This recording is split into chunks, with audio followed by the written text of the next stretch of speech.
Good morning.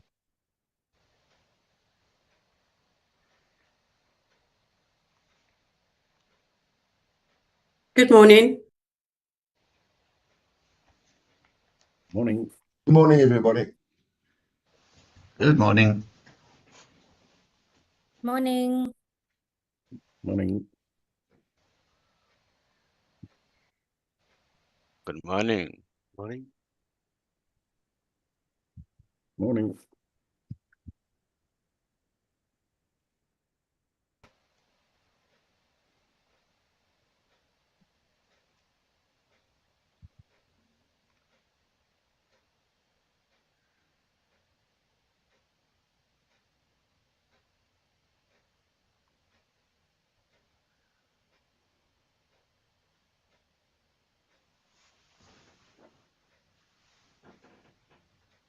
Just a sound check for those who's joined.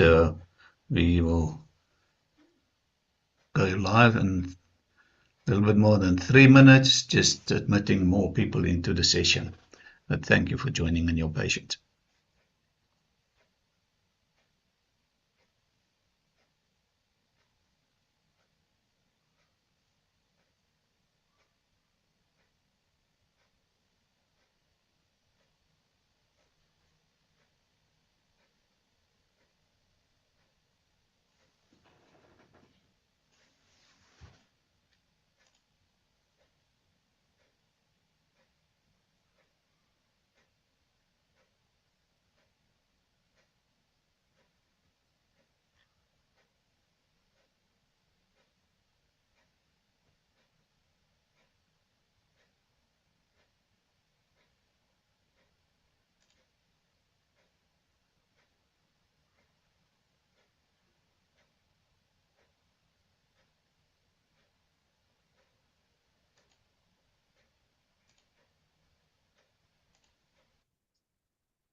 So good morning, everybody. Nice and cold across our country, but hopefully you've got a cup of coffee or chocolate with you and a heater, and going to enjoy this session together with us today. Just a little bit housekeeping quickly. Please keep yourselves on mute. We're doing it in a meeting fashion, so yeah, many people can unmute themselves, but that's handy when we do the panel discussion and so on, that we can nicely talk to each other. So please keep yourselves on mute, else I'll have to mute you. Later on, when we do the panel discussion, when you're recognized, when you put up your hand, then you will be given opportunity to unmute and so on. Ladies and gents, yeah, today's the 4th of June. I just want to put up our program here.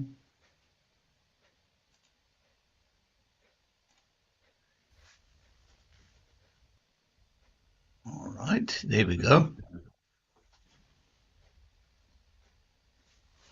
So, 4th of June 2026, and the great topic we're talking about today is keeping our economy pumping.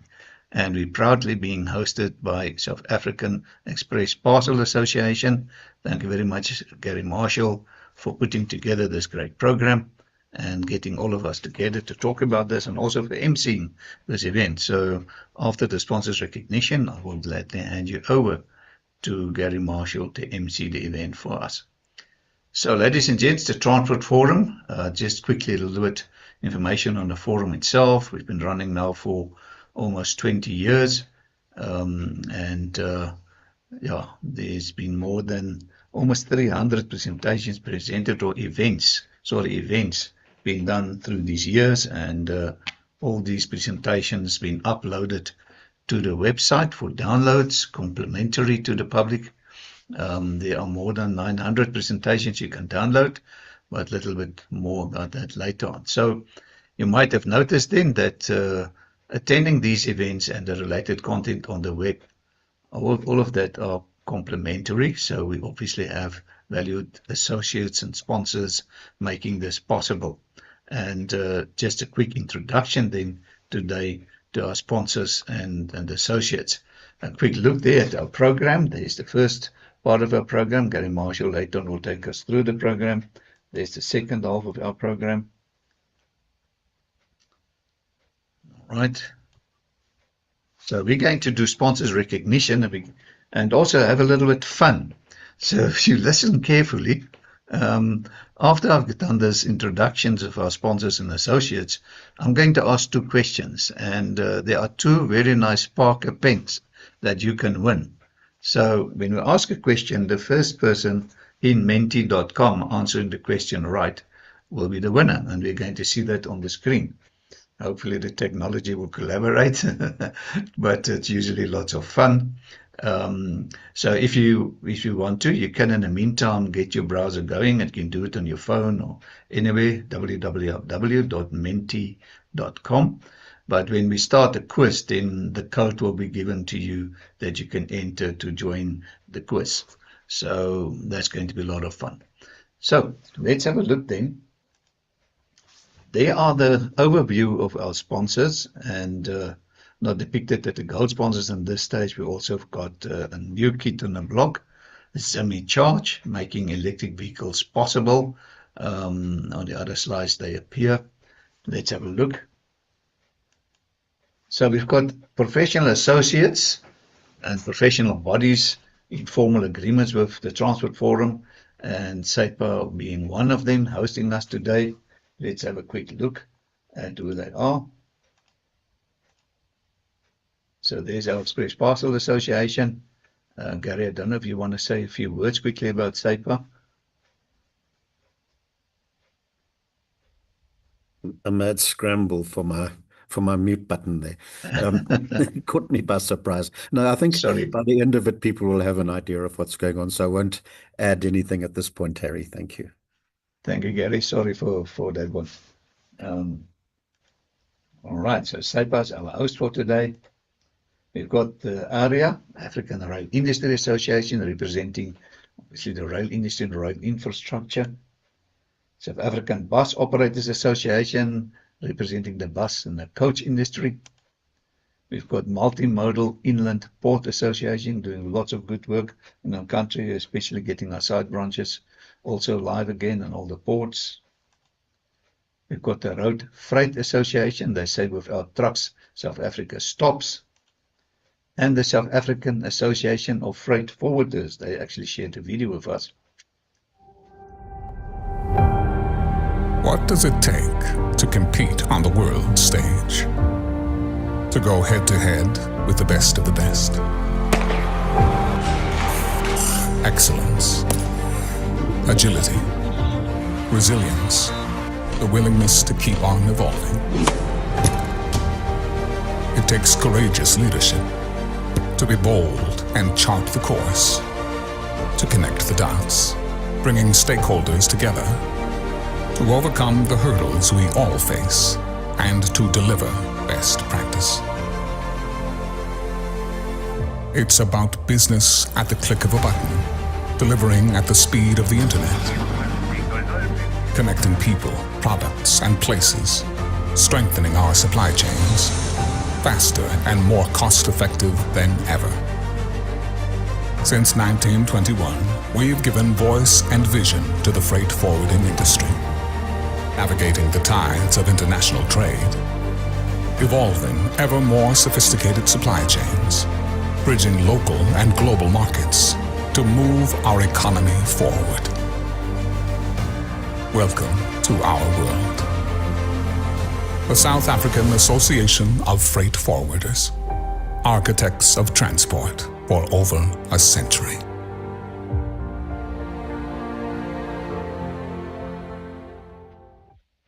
Thank you very much, Sav.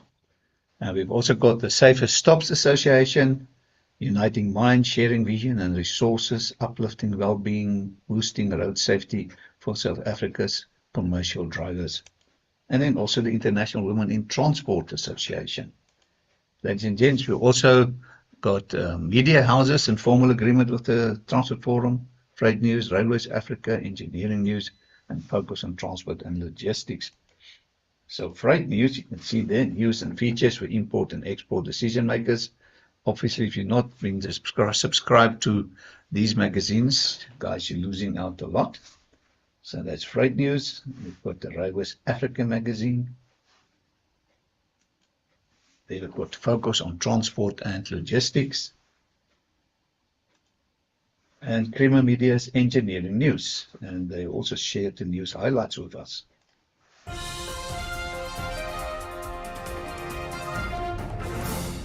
Hello and welcome to this week's edition of the Engineering News and Mining Weekly magazine, published on Friday, 5 June 2026. In this week's cover article, Engineering News and Mining Weekly Senior Deputy Editor Rebecca Campbell outlines Nexa's plans for rejuvenating South Africa's nuclear sector. The South African Nuclear Energy Corporation, or NECSA, the state-owned company responsible for nuclear research and technology development, as well as the provision of nuclear applications and products, has 6 high-impact programs aimed at strengthening the country's nuclear sector and the benefits it provides to the country. The Engineering News features focus on cement and concrete, where new equipment improves a precast manufacturer's output. Boilers and burners, where boiler upgrades maximize efficiency at a fish meal plant. And corrosion control coatings and tribology, where nanoflake technology improves corrosion resistance and prolongs asset life. The Mining Weekly features focus on mining in Mozambique, where structural challenges cloud Mozambique's graphite potential. This week's business leader is Darren Jacobs, the MD of Skyjacks. And in this week's cartoon, Johannesburg residents and businesses are exposed daily to the spillover effects of municipal mismanagement. While Eskom's warning that it could interrupt power owing to the city's payment delinquency is unlikely to materialize, the threat itself has reinforced how poorly the economic hub is being governed. We hope you enjoy this week's edition of Creamer Media's Engineering News and Mining Weekly.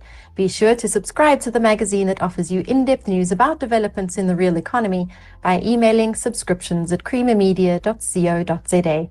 Enjoy the read and see you next time.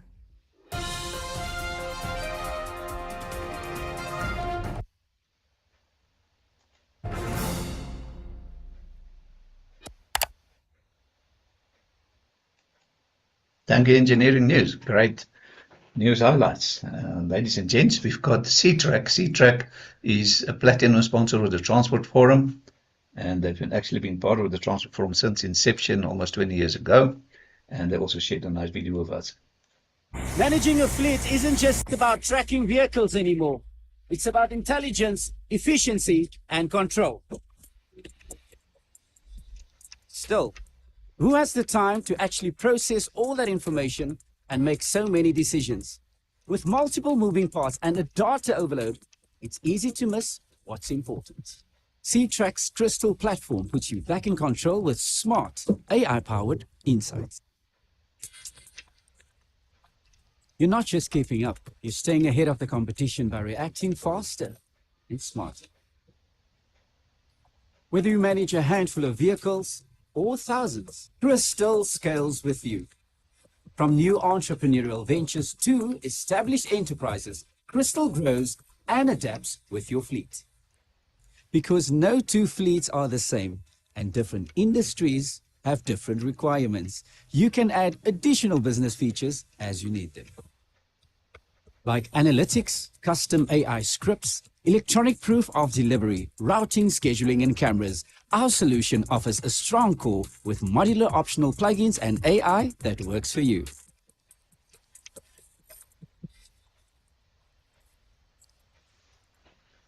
Thank you, C-Track. Power to predict and staying ahead isn't just smart, it's a superpower.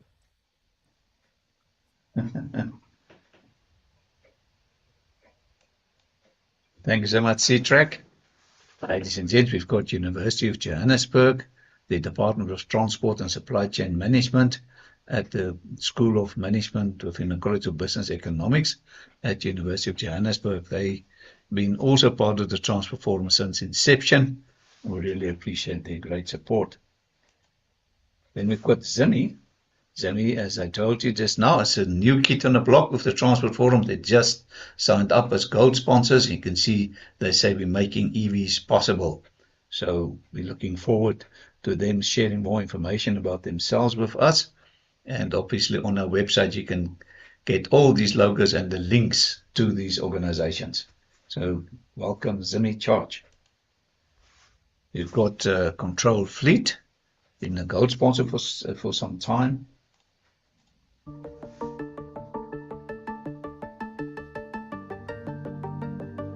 At Control Fleet, innovation is at the heart of every decision we make. We execute like never before. Our features include planning, scheduling, driver application, and our value proposition is continuous value and execution for you. We love logistics and transport operations, our clients, and our aim is to provide them with new age technology, innovate their business, and take them to the future.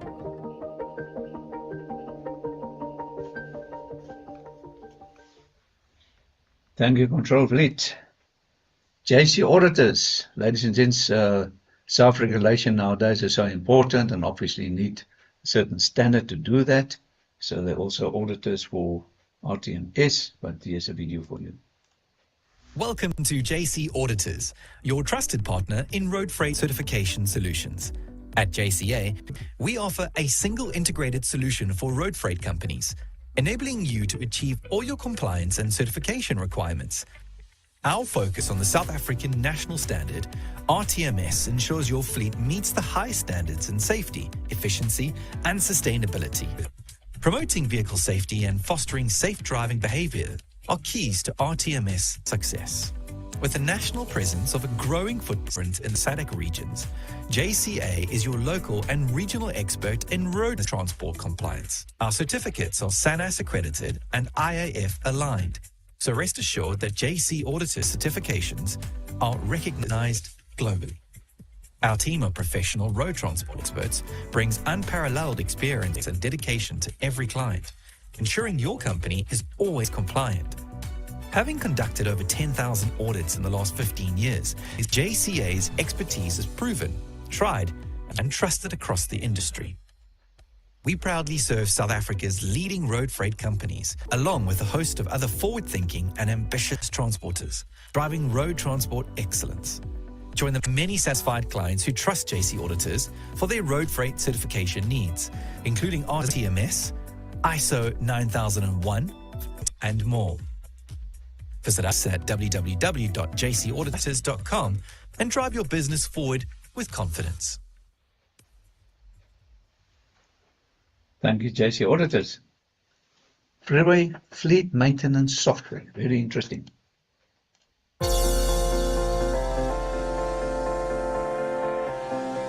Freeway is a powerful digital system for managing fleets and assets, giving you real-time visibility and eliminating paperwork. At its core, Freeway handles maintenance, compliance, and procurement. From job scheduling to defect tracking, purchasing, and stock control, everything is managed from one connected platform. In the workshop, mobile devices replace paperwork. Engineers can request parts, check histories, and everything syncs instantly with our main system, so you know the status and cost of every vehicle, part, and service. Freeway connects seamlessly with your existing systems and supplier platforms, allowing data to flow freely. It's modular, scalable, and always ready for digital reporting needs. With a mobile app for remote management, a booking portal for external users, and built-in analytics to track true costs and performance. Freeway helps you save time, cut waste, and stay fully in control. Thank you, Freeway. Another great gold sponsor, ladies and gents, is Bid Air Cargo.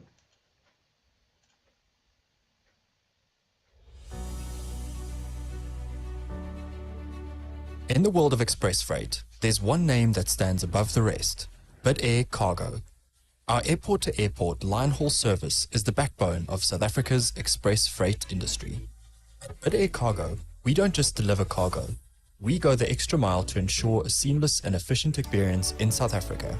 With our unwavering commitment to excellence and improved technology, we handle your cargo with utmost care and deliver it on time, every time. Our dedication to service excellence is what sets us apart. We live by our core values of service excellence, mutual respect, integrity, and accountability. When you choose Bid Air Cargo, you're choosing a partner that takes pride in going above and beyond for your freight needs. From pharmaceuticals to perishable goods, automotive parts to live animal transportation, we handle a diverse range of commodities. Our attention to detail and precision ensure that your cargo arrives in perfect condition, no matter what it is. Our dedicated teams work tirelessly to guarantee the safety and efficient transport of your cargo. We leave no stone unturned to ensure your freight arrives at its destination intact and on time. With our advanced track and trace system, you can monitor your shipments in real time. Stay informed about the whereabouts of your cargo with just a few clicks. Our goal is to provide you with peace of mind and complete transparency throughout the entire journey. We understand that time is of the essence for our valued customers. That's why we offer a user-friendly online portal that simplifies the documentation process. Obtain quotations and create e-labels with ease, saving you valuable time and effort. Whether you have a small package or a large shipment, Bid Air Cargo handles it all with equal care and precision. Our ISO certification is a testament to our commitment to quality and professionalism. We don't just excel in domestic express freight, we also cater to your international cargo needs. No matter the size of your business, whether you're a small enterprise or a multinational corporation, you can trust us to handle your cargo with the same level of dedication and attention to detail. Connect with us today and discover the difference our innovative technology, seamless tracking, and customer-oriented approach will make to your operation. Bid Air Cargo. Same-day express every day, overnight express every night.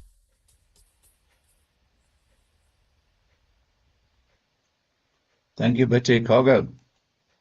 Ladies and gents, we've got Kuba, transforming ticketing solutions and public transport, part of the ICA Mobility Group, which enables public and private transport to move into the digital era. Thank you very much, Kuba. We've got Standard Bank. Standard Bank's been part of us for many years. Cathy Bell and her team at Standard Bank is doing great work, also involved in the RTMS standards. So they say we've been over 160 years of experience. They believe that dreams matter and that together we can make them a reality. They operate in more than 20 countries in Africa and abroad. Their worldwide presence consists of an integrated suite of end-to-end wealth management services and banking solutions. Thank you, Standard Bank, for your gold sponsorship. Also, ladies and gents, we've got GTS. See, it's innovative, transforming global supply chain, global trade solution. And they do consulting and strategy, software solutions, and specialized services. Thank you, GTS. Zutari, consulting engineers of note. Many years with the Transport Forum as gold sponsor. You can see they say Impact Engineered. And Zutari, a great companion to the Transport Forum. Thank you also for all your support. We've got Ticket Pro and the Smart Tab solution. See, ladies and gents, Ticket Pro, they say the system includes key features like comprehensive route management, flexible passenger payment methods, flexible route and fare product setup, shift and dispatch management, cashier system inspection tools, and comprehensive management information system reports. Thank you very much. Smart Tab. So, ladies and gents, this is now time for fun. So we're going to ask 2 questions now using menti.com. So you can use your browser on your phone or your PC, wherever. You type in www.menti.com, and then I will tell you which code you need to type in there. Bear with me. I just need to get my software going this side quickly.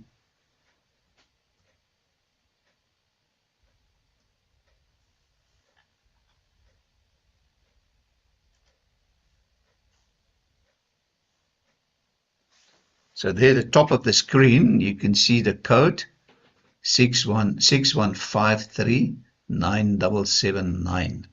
So you can type in that code. Should it prompt you for your name, please type in your name clearly so that we know afterwards who answered the question correctly. So you're welcome to join in.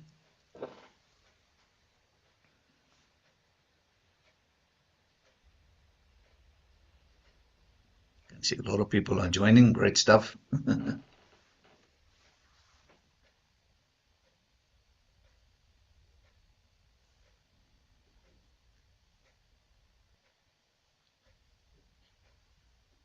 Right, at first I'm just playing around.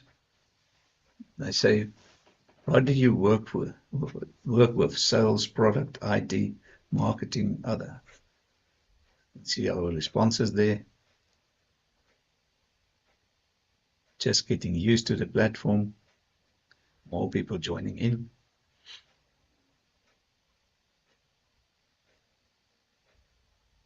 So the prize we're going to win, 2 prizes. It's a Parker pen, a very nice Parker pen, value between 400 and 500 rands for this Parker pens. Right, let's look at the next one. What is the biggest challenge you think our economy is facing? You can type in a word. Let's see what we get. Fuel.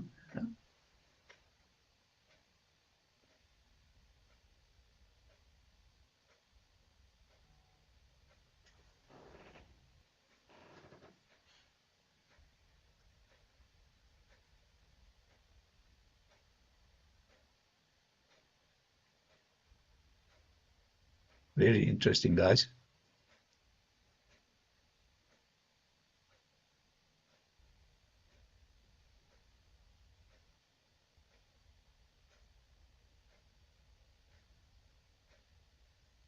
Clearly, fuel, unemployment, corruption, inflation, they are the biggest challenges we see on the screen. Consistency. All right, thank you for that. Let's go to the first question in our quiz. Question 1 of 2. So let's see what the question is.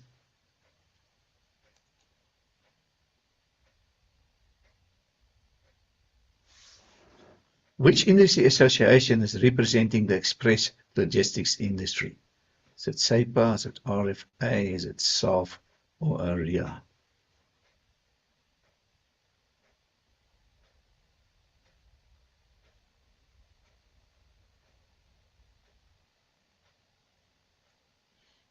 Great. 20 people guessed right. It's SAEPA, South African Express Parcel Association, also being our hosts for today. Let's look at the leaderboard.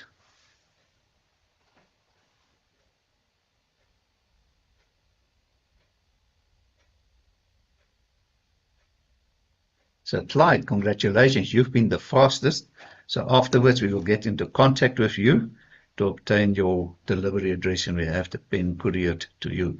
Congratulations, Clyde. Thank you. Right, thank you, Clyde. So the next question.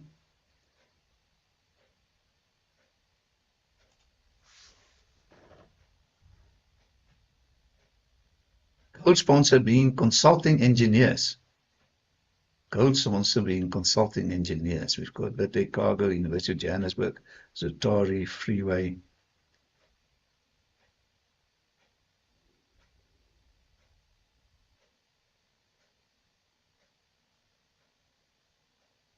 Yes, Zutari was the correct answer. 17 people. All right, let's look at the leaderboard.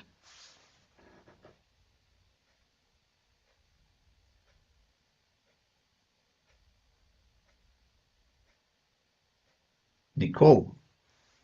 Congratulations, Nicole, for being the fastest on this one. Thank We'll you. get into contact with you. Thank you, guys. This was great. Let me just get back to our screen again.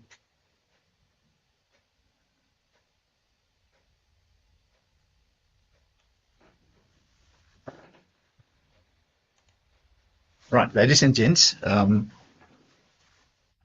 just a reminder of our business directory has been outsourced as a BEE initiative to Olga Mashilu, Boleng Bartlett Consultants. It's a business directory for only 450 rands per annum. You can have your the company listed in this business directory, and the feedback we're getting is they're getting a lot of exposure. So thank you, Olga. You can take also a picture of the screen, and then you can contact Olga.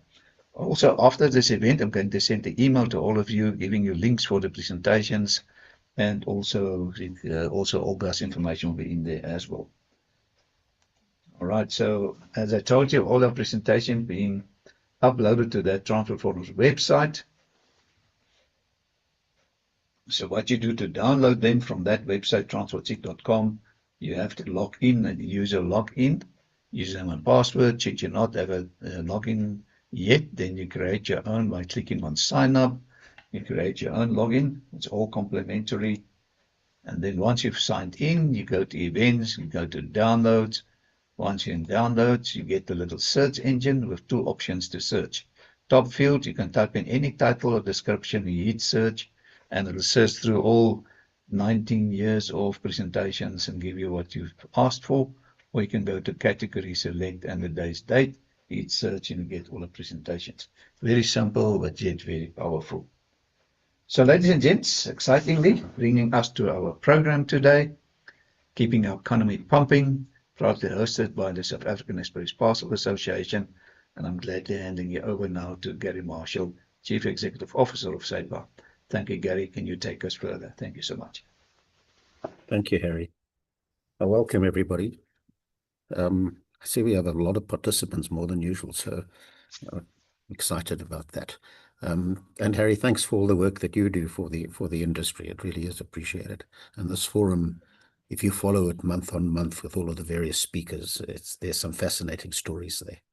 So today we titled it "Keeping the Economy Pumping," but we're not as arrogant as to say that our industry, the express industry, keeps the economy pumping on its own. We're part of a complex system of transportation operators, supply chain operators that keep the economy pumping, but we do play our role.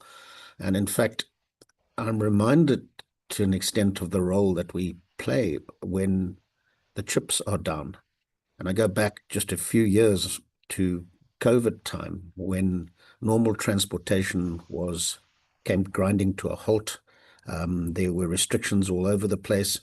And we, as SAEPA, played a very active role in lobbying government and along with other players in the industry, Kim Reed from Takealot and Andy Higgin from Bob, and there were lots of us that are out there lobbying to try and have home deliveries done to let people stay at home.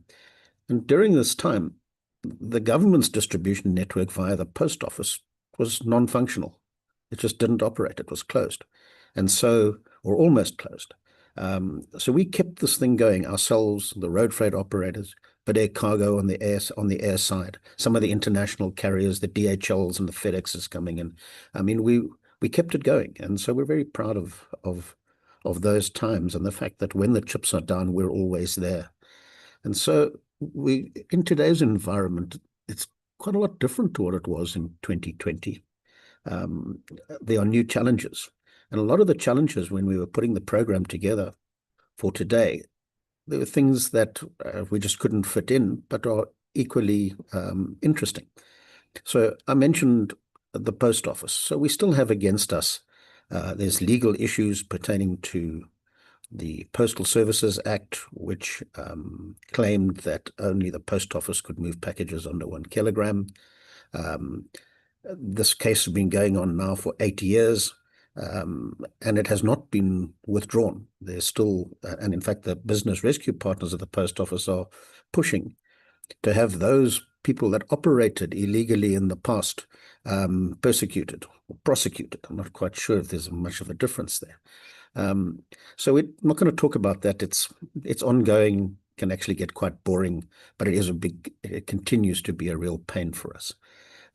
We're not talking about customs. There's a big initiative going on in customs at the moment with certification, origin certificates.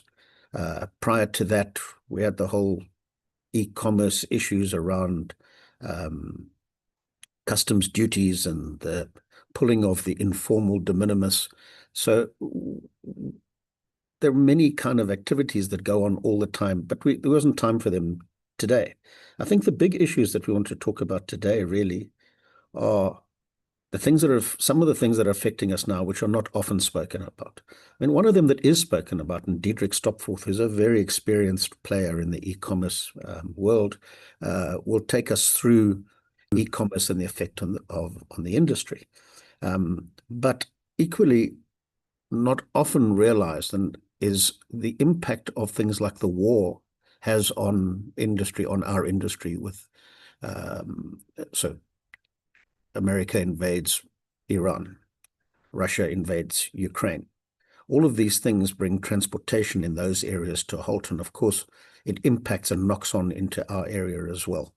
And so Herman Fenter, the MD of DHL locally, will talk about that, and those are interesting discussions. And if I think of when I talk to people within DHL and within FedEx, for example, of the kind of things that they're up to try and make sure that parcels flow no matter what the blockages are anywhere in the world. There's some incredible stories there. But I guess one of the big issues that faces us at the moment are rising costs, and rising costs that come out of those disruptions. So we all know, and you saw it on the screen just a few minutes ago, where people were saying fuel is playing a big role. The costs are hitting us hard. And of course, everybody in transport feeling it very strongly, knock on into the economy as a whole. But from our perspective, fuel is, you can imagine, a really important part, but it knocks on further. Fuel also impacts on our staff. Their costs of transportation has gone up enormously. They need to get to work, they need to get home, they need to get around. And so their own costs are going up. There's rising costs will appear all over the place in due course. And so we enter now into wage negotiations. So these become tense times where our people are looking for more because they're paying more. Companies are feeling absolute pinch of tighter margins and are worried about how much they can actually afford to pay in terms of increases and benefits and so on. So we end up in quite tense times at the moment. So costs all round impacting on our business, a lot of it due to these disruptors of wars, tariff increases, and the uncertainties in the supply chain. A big component of our lives revolves around our people and revolves around our people development. I think more so than many other elements of supply chain or sectors within the transportation environment, we employ a lot more white-collar workers. And so skills development, and of course, as things change, as automation, as technology, as AI starts to play a bigger role in our organization. So we have to take our people with that. In some cases, we have to reposition them, change their jobs. In other cases, upskill them. We've got Juliette Fourie talking today, Dr. Juliette Fourie, who comes out of the transportation industry. I've known Juliette for many years, and she's a fascinating lady, and she's really talking about talent management. And that's a big issue in our lives. And then Nelson Teixeira, who heads up FedEx in sub-Saharan Africa on the operations side, is going to talk about some of the blockages and the constraints that exist in terms of dealing in Africa. And, talking to Nelson earlier about the fact that intra-African trade is very low compared to other trading bloc areas, the Americas, for example, the Asians, for example. We still haven't developed intra-African trade, and Nelson's going to talk about one of the reasons why. So when we talk about e-commerce, and everybody, it's kind of, at this point in time, mostly on the tips of people's tongues. Everybody thinks courier revolves around e-commerce. It is a major component of our business, there's no question. It's also one that is very worrying to us in the industry because the margins are so fine. The customers out there want everything delivered today, or certainly tomorrow, and they want it done for nothing. So there's a huge amount of pressure on us to fulfill expectations on the e-commerce side. And you see some of the big organizations, global players in our industry, starting to back off on increasing their e-commerce business because the margins are just too fine and the costs are high and you don't get efficiencies. But Diedrich will take you through that in his presentation. So all in all, we find ourselves under a lot of pressure, but if I've been in this industry a long time, and if I think back, there's always some pressure or another.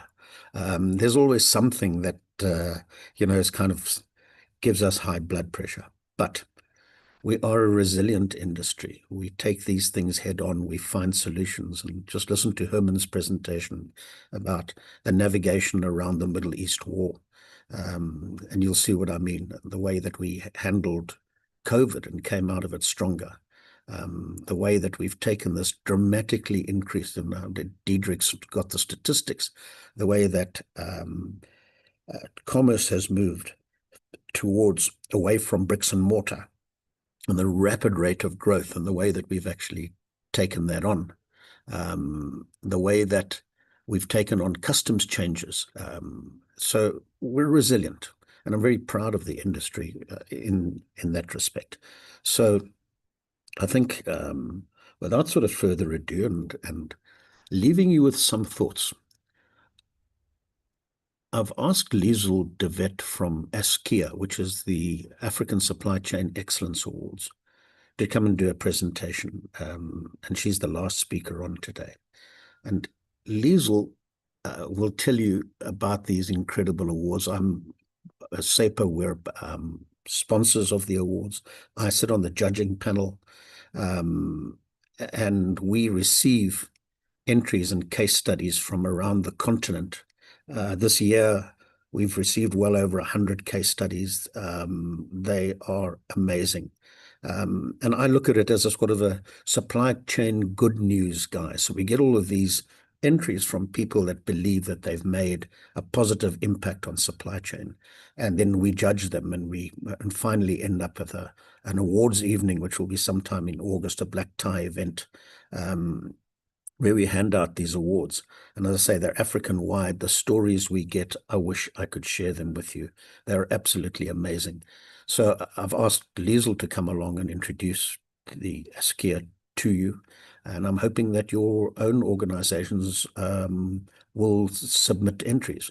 And I see Zimmy, who's a new sponsor of the Transport Forum, has also submitted an entries this year. So there's some interesting stuff, and interesting to see the change in supply chain as technology starts to play a real key role, and the change in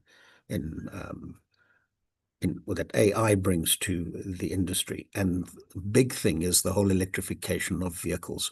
And maybe after in the panel discussion, we can talk a little bit about that, because I know both FedEx and DHL have entered into that sphere. I mean, DHL overseas have even started to talk about electric aeroplanes. So I'm not sure I want to travel on a battery-powered aeroplane, but nevertheless, they're into it. We have to lower our dependence on fossil fuels, and I think our industry is starting to play a big role. And EVs in South Africa, I can tell you from the Eskia entries that we get in every year, are playing more and more of a role. In fact, our legislation is behind and hindering the full introduction of electric vehicles in this country. But I'll let Liesl talk all about that. So without any further ado, I'm going to introduce you to Herman Venter. So Herman is a relative newcomer to the industry here. I think he only joined in January. So Herman, you can correct me if I'm wrong, but Herman was previously the MD of the Builders Warehouse Group. So he comes out of a different environment, retail. He's a CA. He's an absolutely charming gentleman, and I hope his charm will come through on his presentation.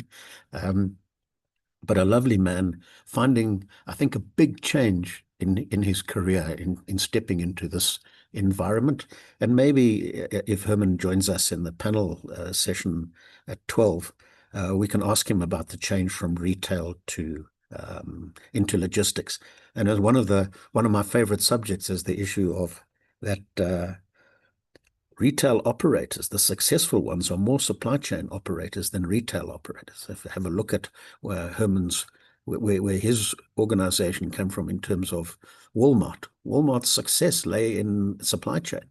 If you look at ShopRite, arguably the most successful retail operation in South Africa. For me, they don't think retail, they think supply chain. And so I'd love to talk to Herman about that subject, and perhaps we'll get the opportunity later. But without any further ado, I'm going to introduce you to Herman and ask him to switch his camera on and his mic on and share his screen. Welcome, Herman, and thank you. Thank you, Gary, and thank you for that introduction. I don't think my mom could have done a much better job in introducing me from a positivity point of view. So, guys, thank you for the opportunity to speak to you guys. I think if you take only one thing away today, as you heard at the beginning, we hope you all have a cup of coffee or anything, but if you have some wine in your glass, it is critical in your mug just to blow on it every now and then, just to make sure that everybody else on the Teams or Zoom call think that you're having a lovely cup of coffee. So if you take that away from today's presentation, I think that's a key learning as we do Teams and Zoom and all these companies. So today I'm going to have an opportunity just to share a little bit with you guys some of the disruption we have faced over the last period. And I think Gary mentioned earlier, there's always something to give us high blood pressure. We actually had a customer recently sending us these high blood pressure readings on WhatsApp as we gave him updates on where his shipment is. So that's a real thing. But it is today is a discussion about disruption, but more importantly, it's about resilience. The 2026 escalation between Iran and the United States has reminded the global logistics industry that geopolitical events are no longer distant issues. They can immediately affect aircraft routing, trade lanes, fuel costs, customs flows, customer expectations, and our ability to deliver with consistency. The question is not only what happened in the Middle East, but how a disruption in one region can affect customers, businesses, and supply chains across sub-Saharan Africa and in South Africa. I will take you through the events chronologically, the impact on express logistics, the mitigation measures adopted, and the leadership capabilities required to continue operating in very uncertain times. So a little bit of opening context. The Middle East remains one of the most strategically important logistics corridors in the world. It connects Asia, Europe, Africa, and parts of the Americas through critical airspace, sea routes, and transshipment hubs. Major Gulf hubs have long played a central role in air cargo connectivity, and when that region becomes unstable, the impact is felt far beyond the immediate conflict zone. For South Africa and Africa, this matters because many of our trade flows are connected to Europe, Asia, and the Middle East, and global gateway hubs. Even when a shipment does not originate in the Middle East, it may still depend on routes, airspace, fuel supply chains, or connecting capacity linked to that region. The core message is clear. Regional instability can quickly become global supply chain disruptions. So the conflict escalated rapidly and created immediate operational uncertainty for the aviation and logistics sector. Public industry reporting in early 2026 highlighted severe disruptions across Middle Eastern airspace, with restrictions and closures affecting key routes and major cargo hubs. The IATA reported that global air cargo demand fell in March of this year, largely due to disruptions at major Gulf hubs caused by the war in the Middle East. This is significant because express logistics depends on predictability. Our model is built around speed, precision, connectivity, and time-definite performance. When airspace becomes restricted, operating windows narrow, flight paths lengthen, and contingency planning becomes essential. In moments like this, safety remains the first priority. Service continuity comes next, but never at the expense of people, aircraft, partners, or customers. I had one customer that had a parcel stuck in that area that was very grumpy with me, and at one stage, I had to explain to her that DHL does not operate its own fighter fleet to fight her package out of that area. She didn't quite think I was as funny as I thought I was. So when it happened, there was a sort of escalation and immediate shock to us. The first stage was characterized by that shock and uncertainty in the teams. As tensions escalated, airlines and logistics providers had to make immediate decisions around safety, routing, and network exposure. Airspace restrictions created bottlenecks across corridors that normally support Asia to Europe, Europe to Africa, and Middle East linked flows. At this stage, the key operational impacts were flight cancellations, rerouting, increased transit times, and capacity pressure. For express logistics, this meant that even shipments outside the direct conflict area could be affected by missed connections, longer flight paths, and reduced uplift availability. The lesson from this phase is that the earliest hours of the crisis are critical. Decisions made quickly, calmly, and intentionally determine whether disruption becomes chaos or whether it is managed through control, structure, and clear communication. Reports indicated that large parts of the Middle Eastern airspace became closed or heavily restricted, with air cargo operators forced into longer and more expensive alternative routes. And Gary and the guys highlighted how important this expense base is for us at the moment. For the express logistics industry, rerouting isn't simply a line drawn differently on a map. It affects aircraft range, fuel burn, crew scheduling, gateway cutoff times, customs handovers, sort windows, and last mile delivery promises. The Asia-Europe corridor was particularly exposed because of its reliance on missing Middle Eastern connectivity. Europe-Africa flows have faced pressure where network connections were dependent on affected hubs and airspace. From a South African perspective, this reinforced the importance of having multiple routing options and the ability to shift volumes quickly when traditional lanes became constrained.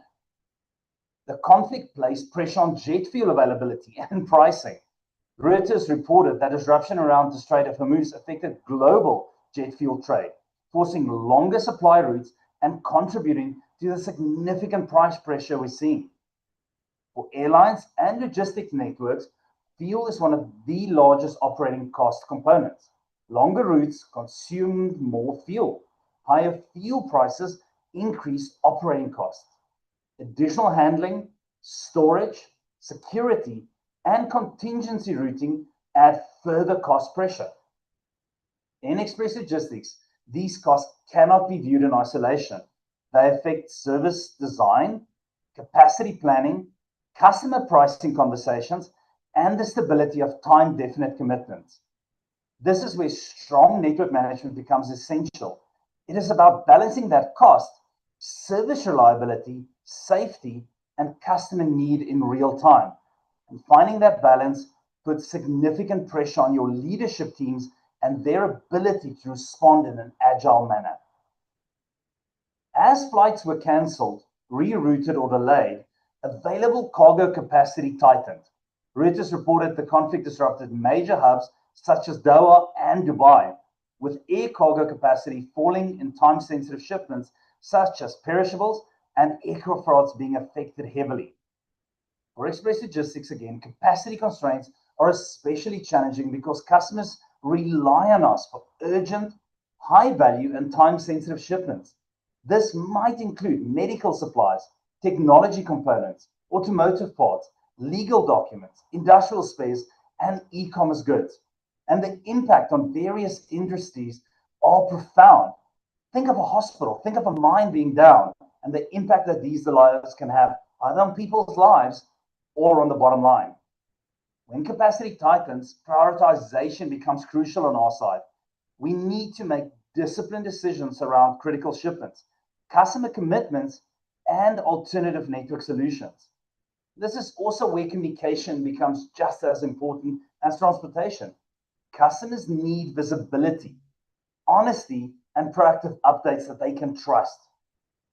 During these geopolitical disruptions, authorities naturally heighten security screening, risk assessment, and border controls. This can lead to longer clearance times, additional documentation checks, and more complex custom flows. For the express industry, this creates pressure on transit times and service reliability.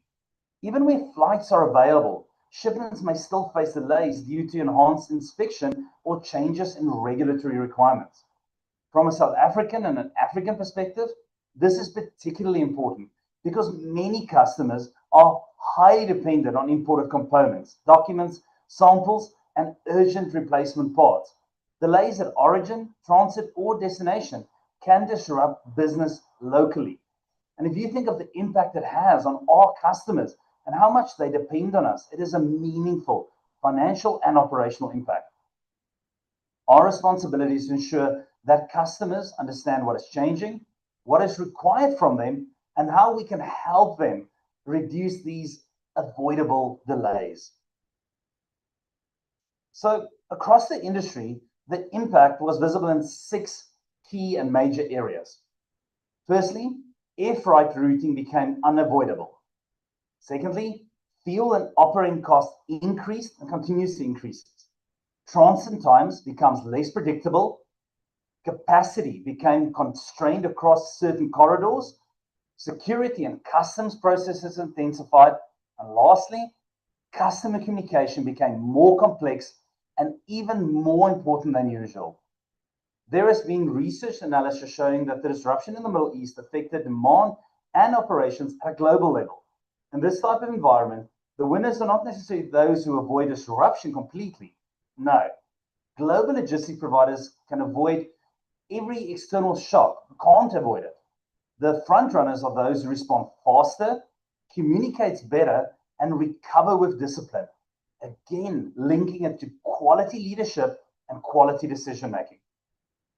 This disruption reminded us that in express logistics, customers do not only buy speed, they buy certainty, visibility, and trust. Trust becomes a key commodity here.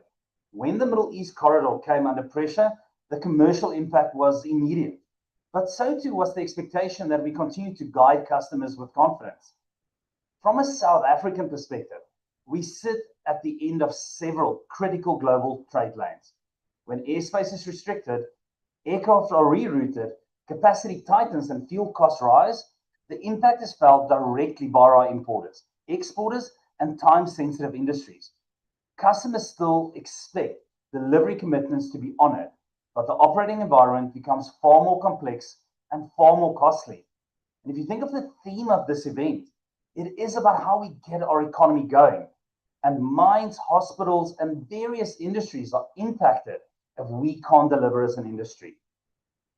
So if you think about this uncertainty, routes that are normally predictable become fluid. Transit times shifted, routings changed, and network teams had to make decisions in real time. In that environment, our responsibility is not to overpromise, but to provide clear, reliable guidance based on the best available network intelligence.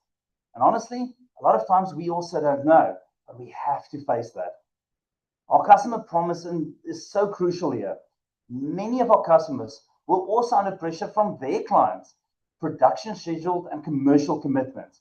They needed us to help them understand what was possible, what was at risk, and which shipments required priority handling. That close partnership becomes so crucial, again linking it to the people element. We are fundamentally a people business. Rerouting, longer flight times, additional handling, security monitoring, and constraint uplift all carry a cost. My view is that resilience has a commercial reality. Keeping the network moving during disruptions requires investment, flexibility, and difficult operational decisions, placing our leaders under pressure. We spoke about trust and retention earlier. In a crisis, customers remember how you communicate, how quickly you escalate, and whether you are honest about what can and cannot be done. Focus needs to be diverted to beyond visible expectations, defined escalation pathways, and proactive communication, because silence creates more damage than delays ever could. The key message is this: during major geopolitical disruptions, service excellence is no longer measured only by speed. It is measured by how reliable we advise, how transparently we manage expectations, how quickly we escalate, and how well we protect customer confidence under pressure.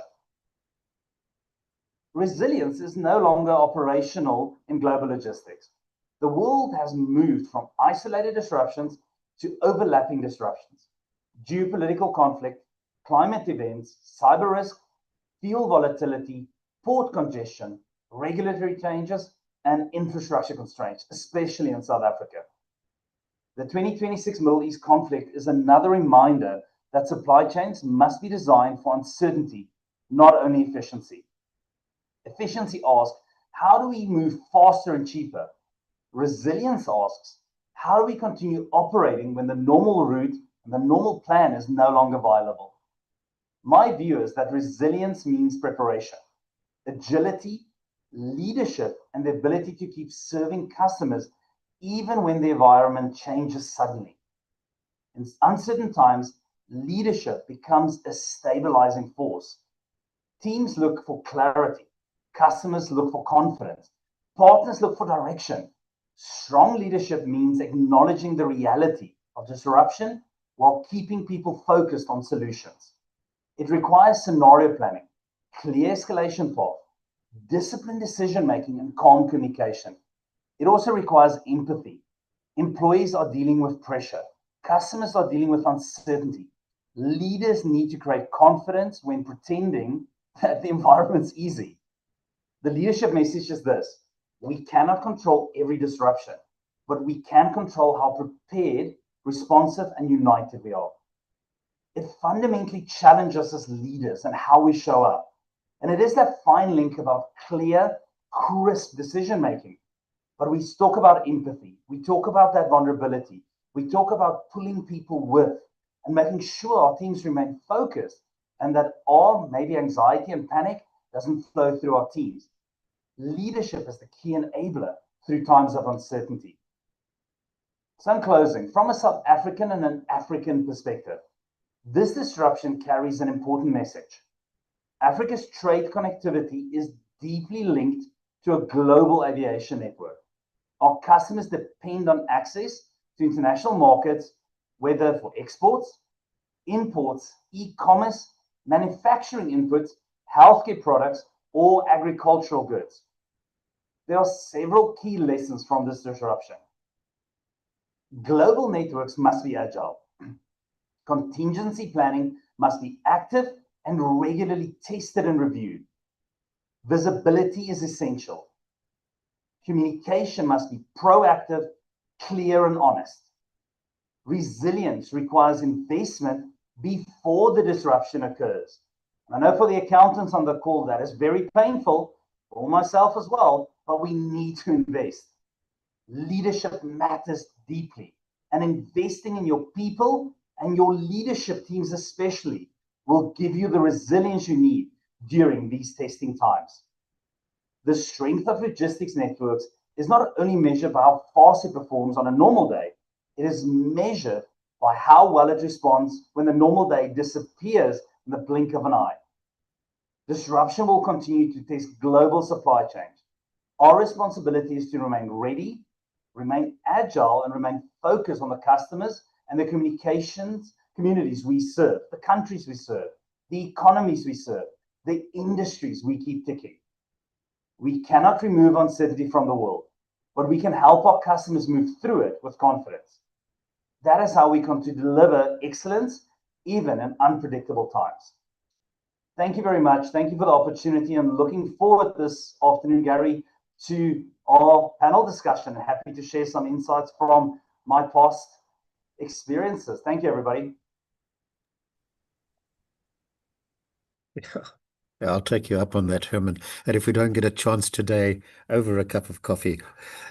Thanks, Herman. So, I was in touch with some of your guys during in the early stages of the war, and particularly with Anthony. And what struck me was that issue of agility that you mentioned. And in talking to him, the scenario was changing by the hour. It wasn't something that you make a plan and, tomorrow there's the solution will be implemented. The rules were changing hourly.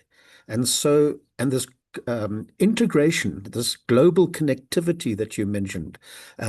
So if a change here has a knock-on impact somewhere else. And so there was this group of specialists, senior people from DHL sitting, in the old days we used to call them smoky rooms, but I don't think that's politically correct these days. But, guys sitting connected to each other, informing each other about the changes here, a bomb there, a missile there, a closure of a corridor there, and what that means to everybody, and plans being made. I mean, it's exciting stuff, but something that you don't want to go through every day, that's for sure. So, and if you know Anthony well, you're sure he had a couple of cigarettes during this, and you're 100% right. The decision-making was quick. If you think you do it through your normal channels and another lengthy meeting, that's not the case. It was so incredibly fluid. And I think a lot of credit to Anthony and the aviation teams and the ground op teams. They were absolutely amazing. But I do think it shaved a couple of years of their lives, unfortunately. Yeah. And I'm sure if we had to ask Nelson and the guys from FedEx, with the same sort of problems, also a massive Middle East focus because of its geographic location is just so critical as a crossroad, and the issues that are faced when you're running your own aviation network. So, well done, Herman. Thank you so much for putting the presentation together, sharing it with us. Sometimes people just don't think about what goes on in the background that make things happen. So thank you for that. I hope that everybody found that interesting. And we'll have a brief chat again at 12, Herman. Thank you very much. I'd like to introduce you to Juliet Fourie. Juliet, and I'm going to read something to you from her bio. And you have to kind of shorten it because Juliet is one of those people that just accomplishes stuff all the time. She never stands still. Talking to her, I get exhausted, but she is so uplifting. So Dr. Juliet Fourie is a South African educator. She's an entrepreneur. She's a leadership specialist and a keynote speaker with over 25 years' experience in executive education in leadership development and organizational transformation.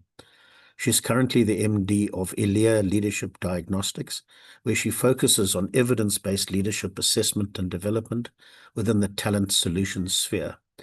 She holds a doctorate in the management of technology and innovation, and she is recognized for her work in leadership skills development and contributions in the freight forwarding, logistics, and supply chain sectors. She's received multiple industry accolades, including being named the top 100 most influential supply chain women in Africa, and is passionate about developing people who create meaningful impact. I can kind of go on and on about Juliet, but she's also a very grounded person, a very humble person. And I really feel honored that she's able to present to us here today, and I hope that you enjoy her presentation. Juliet is hier reg. Yeah, I am ready. Thank you very much, Gary, for that introduction. You said I'm a fascinating person. I still need to unpack that. You know, being a little bit on the academic side, it's always good to be curious and understand exactly what people mean when they say something. Harry, can I share my screen because I didn't want to allow? Okay. Yes, you can. Right, let me just do that. Great. So thank you. I think this is always such a, I always say it's such a privilege to be invited to these type of things, and there's a lot of work that's been put into making this happen. So thank you very much for inviting me, and also to just share this small part of my world with you today. So thanks for Gary and Harry. You can make a band out of your two names. From the Transport Forum and SAEPA. It really is a privilege to share whatever I can share today. Herman, thank you for your presentation as well. You've hit the nail on the head and said, it starts with leadership, and there's a lot to do in this world. Why do we only live till hopefully 100? I don't know. There's too much to do. So anyway, my name is Juliet. I head up the ELIA part of the Everlex business, and we are part of the Everlex group. And my focus is really around leadership and high-performing cultures, and really creating that high-performing leaders inside a business, but through AI-driven assessments and evidence that's evaluated over and over. So this session will really explore more than that. That is only part of the talent value chain that I want to talk about today. And you also mentioned, Gary, in your introduction about skills development and the importance of it. And it is not always, unfortunately, top of mind. It is always, we start with profit and end with people. It should literally be the other way around, but we have shareholders that we report to, and we need to look at margins, and that those things are quite serious. But in the end, if your talent value chain does not add up, you spend more money on it and your profits are lost anyway. So I want to explore how we look at a talent value chain a little bit different in terms of creating that seamless and data-driven system for looking at future talent, current talent, a little bit different across the entire employee life cycle.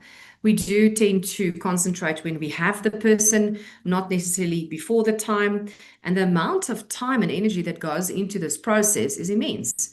And when we talk AI and technology, it's, I think we have fatigue about it, but by integrating this type of technology with science-based methodologies, we can demonstrate how any organization, and even more so transport organizations, can move really from beyond that fragmented processes, a lot of time, energy spent on the wrong things when it comes to talent attraction, retention, development, and to build that connected talent ecosystem that really unlocks the potential in humans, the enhancing of decision making, which is, by the way, a very rare and exclusive distributed skill set, and drive that sustainable performance in a very complex and increasing fast-moving environment.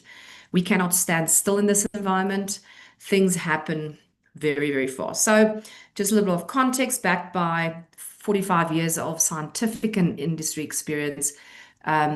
We specialize in measuring this human behavior, designing assessment solutions that work as a connected system. And very important here, and I say this because it is about the heritage and it's about the strong connections in making better talent decision making. So the using artificial intelligence not as a generative tool but as a diagnostic tool, really using the data and the optics to make better data accuracy, more accurate decision making. And really with this expertise and that really strong client partnering to focus on developing it, you can't do that alone. And every single business have this. So the business I represent today is exactly that. I'm not here to do a sales pitch, of course, is really to talk about this value chain where we talk about not just recruiting, not just skills development. My background is very largely skills development, not really the entire value chain. And in the last 18 months, I have been extremely impressed by what is out there to create your sustainable talent value chains, and just using technology in the right way so we can of course benefit from that. So in terms of the transport industry, current research really suggests that South Africa's transport sector looks at interconnected infrastructure, operational capability challenges. So there's not one challenge. There's interconnected in the entire ecosystem. And it is like we say, the butterfly effect. If if one thing happens on the one end of it, it affects the entire supply chain. And that in itself then requires that integration and collaborative transformation strategies.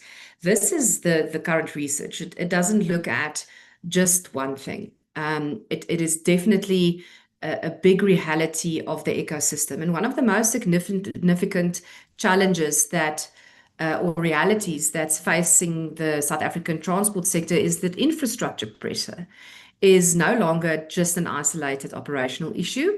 It's become a national economic concern. This industry, transport as a whole, is the second largest contributor to GDP in this country. Yet we sit with inefficiencies like this rail inefficiencies, port congestion, freight instability, that's affecting competitiveness, organizational performance, and it's increasingly clear in the research as well, and that infrastructure reform alone will not solve these challenges. We also need the capability, the adaptability, the agility, the leadership, the workforce systems that has the capability to operate in these highly complex environments. We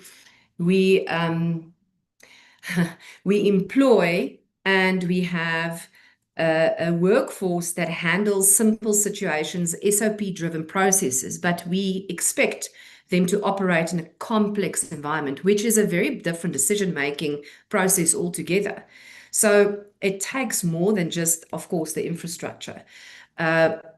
Traditionally, transport transformation has focused heavily on infrastructure, technology, operational systems, but there's also this transformation, of course, that we look at in leadership, and collaboration. And it takes leadership to understand that certain public-private collaboration is more essential and becomes more modernized. So we are in also this era of technological reshape. We know that. And when you hear AI, you almost want to cringe. But you need to understand what it is busy doing for us and enabling our lives instead of taking our people. Where technological change is accelerating faster than organization capability, this is where changing how we work happens. The WEF Work Economic Forum estimates that almost 40% of the workplace skills will change within the next few years, not the decades, the next few years. I'll show you an interesting infographic just on 2030. That's around the corner. It's not even 4 years away. And we do not make decisions yet anymore about 10-year strategies. This is, like Herman alluded to, it's quick, it's agile, it's adaptable, and those are the top future skills that we look at in the industry. So the problem is, the reality is also that the talent ecosystem is not integrated. So we have leadership on the one hand that really handles complex issues in a highly paced environment, and we have our workforce that is actually running this engine for us that is not able to run in that in that type of speed and agility. So there's a lot of work for us to do to create high performing talent from start to finish and keep that talent. So rather have a carousel filled with skilled workforce. So a very interesting stat that was also taken from WEF EF is the top largest growing jobs in this was not even transport, it was just overall. So with 37% of on-the-job skills used today expected to change by 2030, the supply chain and transportation industry reports have put significant effort into reskilling and upskilling. 57% of employees have completed certain training programs, above most other industries. I think we've done a lot of work in the last couple of years. I think in the last, I would say 5 years, we've done more work than we've done in this industry in the last 15 years. And it's because we had to adapt so quickly, not just because of the pandemic, but because of everything else that's happening in this ecosystem. So a very, very interesting transformation that we see here. Farm workers, laborers within in our warehouses, light truck or delivery service drivers, car, van, and motorcycle drivers, general and operation management, customer service workers. Companies see that increase in demand in skill also in big data and technological literacy and networks and cybersecurity. Analytical thinking comes in, but these are growing jobs. So how do we actually able to balance these two worlds? So we have this labor end on the one end, or the labor drive on the one end in skills, but also the critical thinking, intellectual property, analytical thinking, adaptability, agility on the other side.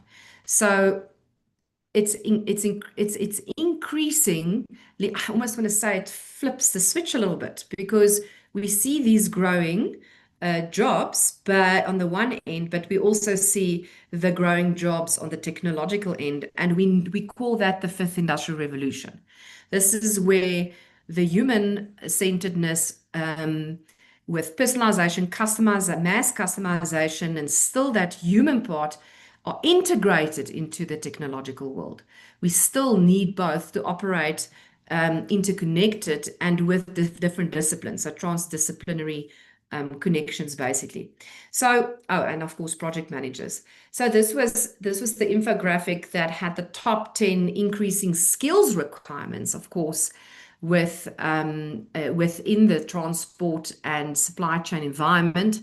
And what this data really tells us is very clearly is that the future of work, particularly within supply chain and transport, is changing faster than many organizations that are prepared for. More than 60% of businesses in South Africa already identified skills gaps as one of the biggest barriers to transformation. Not by 2050, by 2030. That's, like I say, a few years from now. At the same time, companies are experiencing growing pressure from technology disruption, AI, automation, cybersecurity, risks, war, sustainable expectations, complex operating environments. What we had last year is not what we had this year. We are almost operating in an unknown environment all the time, which make decision-making very difficult and also can lead to a complete dysfunctional organization. So we can no longer treat recruitment and assessment and development and leadership capability and our workforce analytics as an isolated activity. The workforce challenges that we are faced with is interconnected. And therefore, we need talent systems that is more connected. A seamless and integrated value chain allows businesses to connect every stage of the employee lifecycle, from sourcing to identifying talent, assessing capability, developing future skills, managing that performance, measuring impact through meaningful analytics. One cannot anymore just rely on a CV. There's much more that we actually have to our ability to make sure that we do not spend time and energy in a very, very fast-paced environment in attracting the right talent. You are being interviewed now. We are not interviewing anymore. You are being interviewed as an organization. What are you offering? How do you attract talent? What type of talent do you want? Are you creating a environment that is completely fragmented, or are we actually just want to go and say, you know what, we need to do this right from the start and integrate everything from the start, understanding what my business needs and setting that up from sourcing, non-negotiables.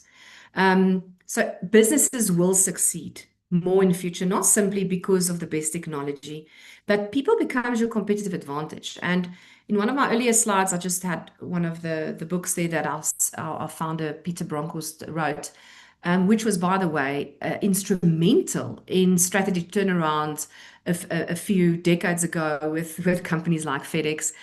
Gary knows him very well. And in this book, it comes out clear. It's like you can do a lot of things, but what will remain your competitive advantage in the future is highly motivated, skilled, and high-performing workforce. And by getting that, you need to understand the talent value chain better and making better decision in that process. Talent value chain is not just an HR process. It's a strategic reality. And that enables agility and innovation and resilience and sustainable performance in the increasing complex future. So the talent challenge is really this. It is, do we have the right people? Do we have them at the right level? Do we have the right work match for them? So in other words, match the strengths to their role implements. And is it the right purpose that they're going to be served? And that question is, how do we actually do this effectively? Is by decision accuracy through data accuracy. And this is where technology and a seamless, integrated, evidence-based talent value chain is extremely valuable to any organization. So what do we look at when we say we look at that? For us to make better decisions, organizations need to look beyond that CV. I sat the other day with a MD CEO, and it was very clear that certain things he looks at for certain things on a CV and say, I won't employ there, I won't employ there, I won't employ there. But then when the person's on the job, it's a very different story. So becomes very biased, becomes very stereotypical, and it's still no evidence of what is the capability or the cognitive on the cognitive side. What does the personality say? Is the personality actually matching the culture? Are we setting someone up for failure to put them in a world with SOPs where he's actually an intuitive person? What's the interest? What's the values? What's the leadership competencies? What's the behavioral skills? What's the technical part? It is a multifaceted combination and insights that where you gain a much deeper and accurate understanding of the potential, enabling more informed hiring and development and succession decisions. What we find is the market is that all of these exist. You can do a whole lot of little things and tests and evaluations and measures, but they're fragmented, they're outdated, they come from different countries, and they're white labeled. They're not seamless, they're not backed by research, and they're not integrated. And then you have a problem. Just like in your supply chain, when there are barriers and inhibitors and you have to hand over, we all know that costs money. And you are taking on information or data from someone else, and not something you can control. Same with talent. So this slide really explains how different type of evaluation and measures are used at different levels within an organization. So depending on the role, the complexity, the responsibility, and at the bottom of the pyramid, and almost before I show anything, is I love comparing this to a sports analogy. The Springboks, Usain Bolt recently, first person, Sebastian Save, running the London Marathon under 2 hours. That was calculated. But yes, they did maybe start there. Usain Bolt was not the world champion and the world record holder, and Sebastian was not, but he had talent. Someone had to see him, and there was a foundational level that was created. But throughout their professional careers in sport, they were measured and evaluated and scientifically looked at to become the best of the best. And yes, someone will come and outplay them and outwit them. But all of that is evidence-based. The Springboks do not go onto the field unless they test it. Are you good enough for the next round? So we don't flex our muscles all the time, but when it's needed, I need to know where I need to flex it. So I can't do that in the dark. I can't do that with no evidence or no data. So from a foundational level, operationally, focusing on that entry level, junior roles, blue collar, typically measures basic abilities, learning potential, and general work-related behaviors, often using simpler methods, gamified formats, and then the CV actually is just a piece of paper, because now you see the real person. And this becomes for them also something that they can attach to their CV at the end of the day to say, I have been measured on real assessment level, on my numeracy, literacy, competence, communication, problem solving, trainability skills. So on a foundational and operational level, there's something. Then more applied, as you move up, operational middle management, levels around 30, 40, assessments become more applied, managerial, even simulated. Greater emphasis on practical skills, decision-making, the ability to manage. Evaluation is detailed, reflecting responsibility of these roles. The simulations are fantastic, because how am I supposed to know more about you if I ask you a question and only give you 4 options on a multiple choice range? No, that's very predictive. I'm just leading you into what I want you to answer, and you are going to pick up what I want you to answer. But in simulation, you can answer what you think, what's in your capsule of wisdom. What is the language that you are using for your behavior and your responses? So as we go up into the senior and executive roles, assessments are more strategic, more complex, always incorporate simulations. And these are designed to evaluate that higher level thinking, leadership judgment, the ability to handle ambiguous, high impact situation. So this really shows that there's depth and complex from foundational into roles where complexity is there every day. We can't expect a person that's foundational to work in a complex environment, but we can get someone who has the ability to grow there in terms of the way they are learning and comprehending, not necessarily become the executive, but being able to think like an executive. So what it boils down to, let me just get to, sorry. This slide really illustrates that the future of transport will not be built through that isolated HR activities. It will be built through connected capability systems.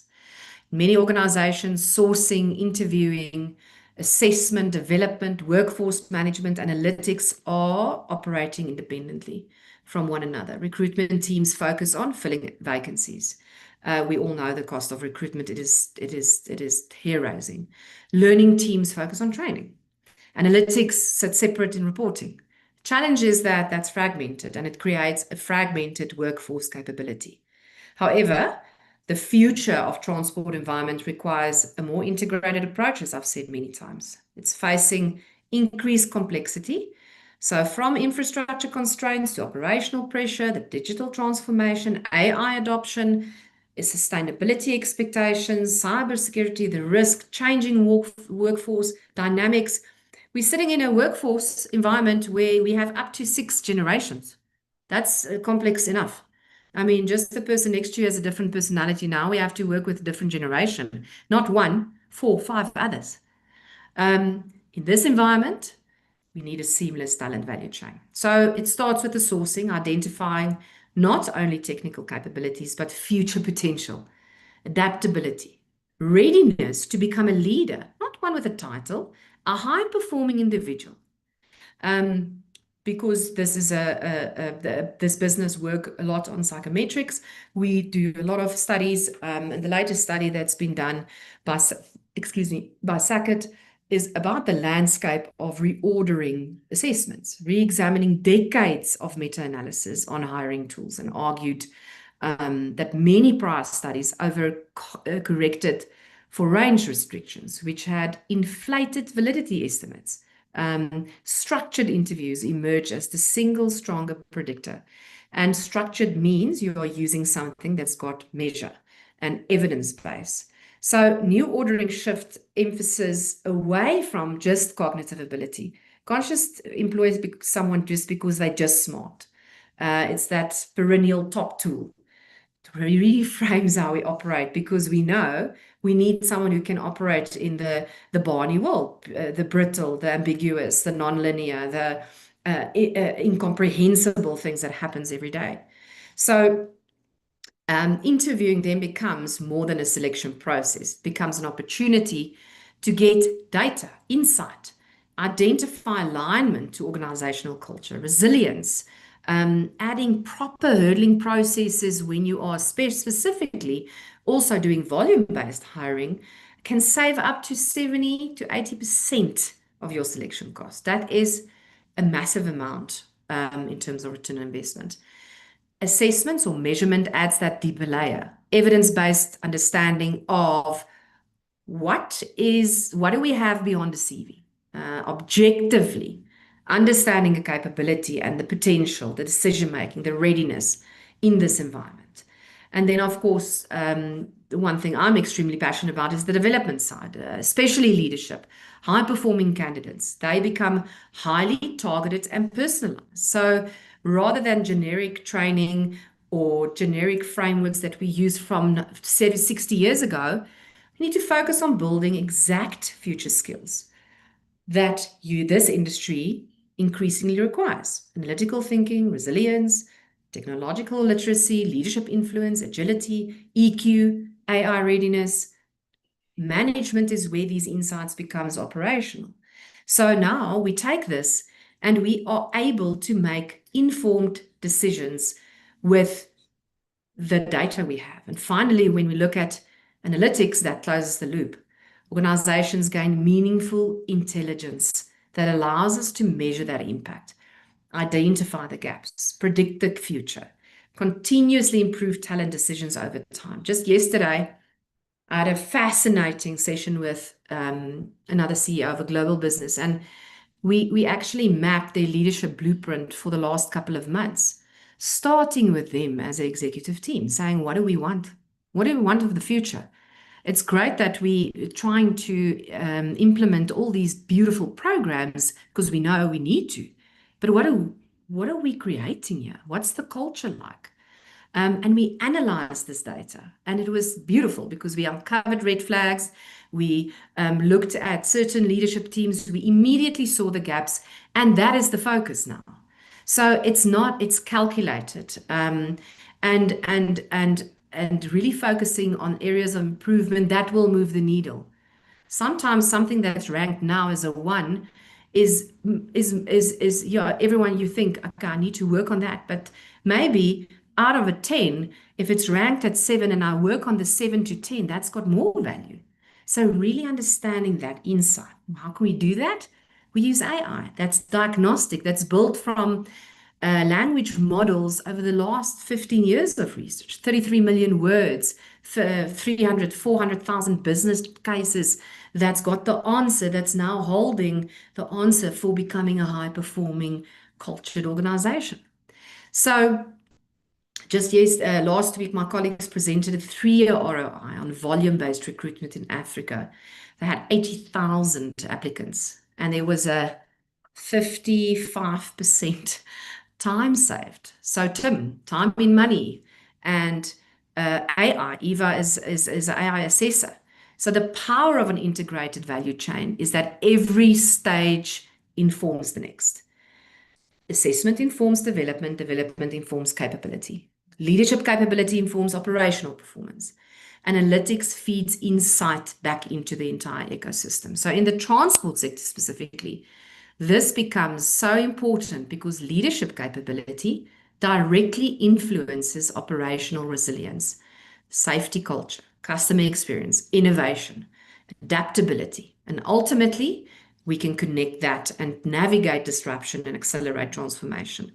So this will not only depend on moving goods and services differently, this future of transport, it will depend on how effectively you identify and develop, connect, and enable human capability across the entire value chain. Measured, not thumbs up, not just subjectively, but measured. So my last thought is the future will not be determined solely by infrastructure or technology or policy. It will be determined by our ability to systematically identify and develop and mobilize human capability. An integrated talent value chain transforms fragmented talent activities into this strategic ecosystem that enables the right people with the right skill, in the right roles, at the right time, with the right purpose, to create that agile and competitive and future-ready transport industry. What is the outcome of driving the future of transport through an integrated talent value chain? Well, it is a resilient, skilled, digitally enabled transport ecosystem capable of sustaining growth and innovation and competitiveness. And that is my story, and I'm sticking to it. So thank you very much, Harry and Gary again, and the team there. You are welcome to contact me for any questions. There are, as you can see, a lot of technicalities and a lot of detail in this, especially because it's evidence-based and data-driven, and you need to understand the full picture to really get the benefit from this full business. So thank you very much. Oh, Juliet,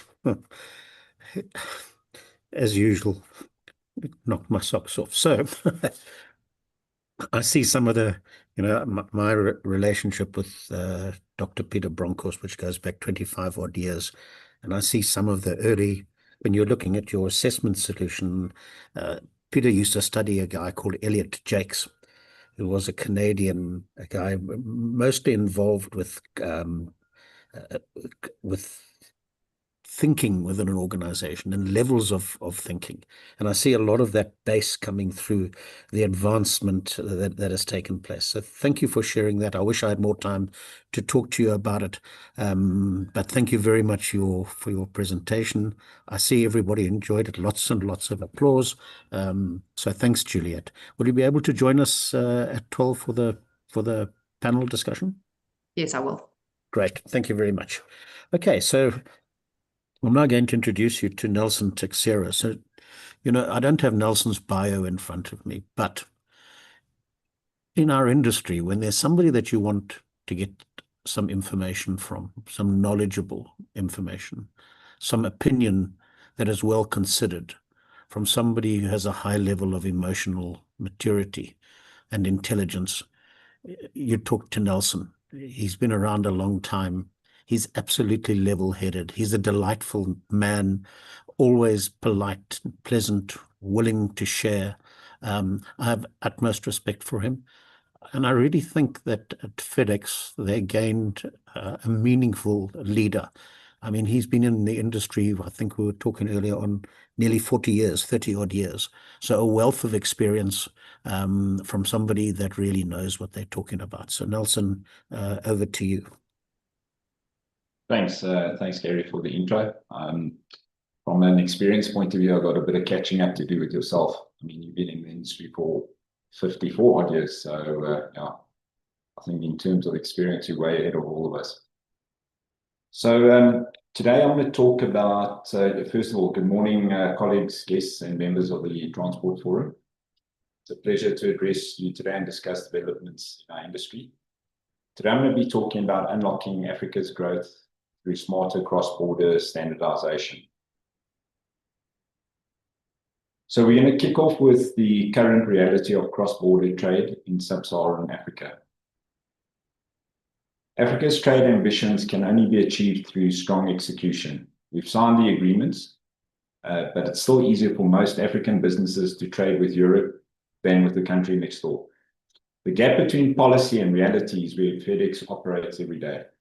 Africa is a continent full of potential with 8 of the world's 15 fastest growing economies. And I'll repeat that, 8 of the 15 fastest growing economies. Yet its share of the global trade remains below 3%. And that's testament to where we're at.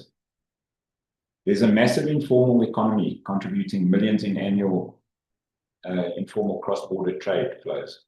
Much of it is unrecorded because the formal processes are too complex and costly for small-scale traders. These traders unfortunately bypass the formal processes and find other ways and means to move their product, which once again is leaked revenue for the various customs authorities.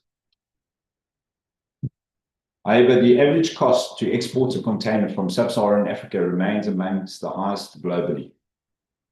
Border compliance alone takes significantly longer in SSA compared to global markets.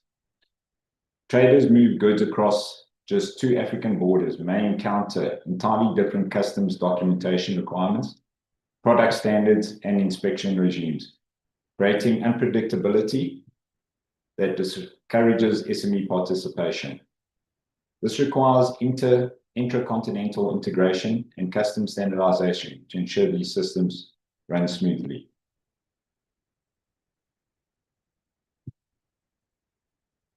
Logistics as a central player in the intra-Africa trade.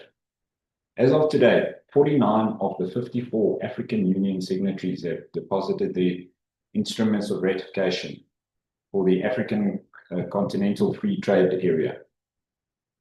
We are unlocking a market of 1.3 billion people with a combined GDP exceeding $3 trillion. While trade agreements eliminate tariffs on paper, they cannot move cargo closer to a border. The success of cross-border commerce lies in the efficiency of our supply chains, the reliability of transport corridors, and the seamlessness of border crossings. Inter-Africa trade stands just at 15 to 21% of the continent's total trade. In contrast, inter-Asia trade has reached 60%. Africa has historically looked outward, exporting raw materials and importing finished goods. To break the cycle, we must build a connected, competitive regional logistic ecosystem right here in sub-Saharan Africa. Digital e-commerce platforms connect buyers and sellers, but the transaction only succeeds if the physical logistics is reliable and fast. With the rise of these platforms, key priority at FedEx is making supply chains smarter for everyone. FedEx is embedded in AI across the network to create a logistics system that is more efficient, predictive, and reliable for business of all sizes. Services like FedEx Internationally Connect Plus are helping South African e-commerce business stay connected to global customers with more predictability, in delivery times and competitive international shipping.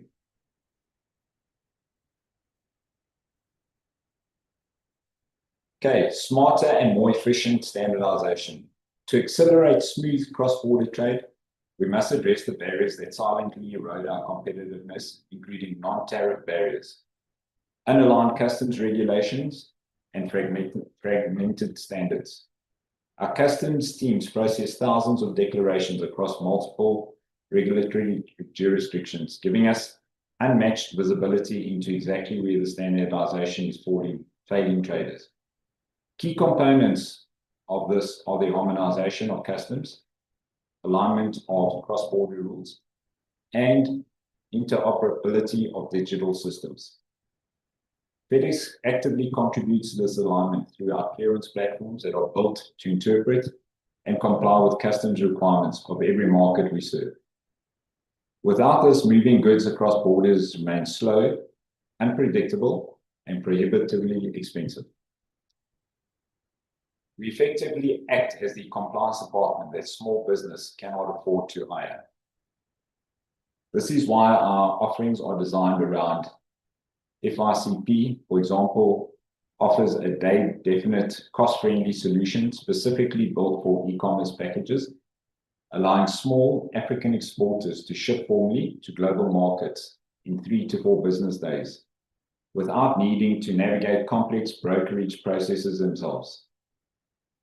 Smarter standardization means creating simplified trade regimes that bring these small-scale traders into the formal economy.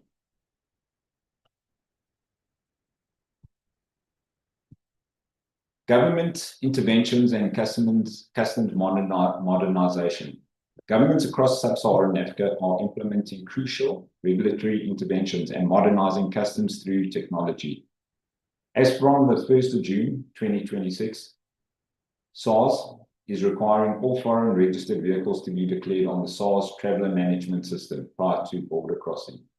This measure aligns South Africa with established international customs practice and forms part of the SARS ongoing program to modernize customs operations at ports of entry, strengthen compliance, and protect the integrity of the country's ports of entry.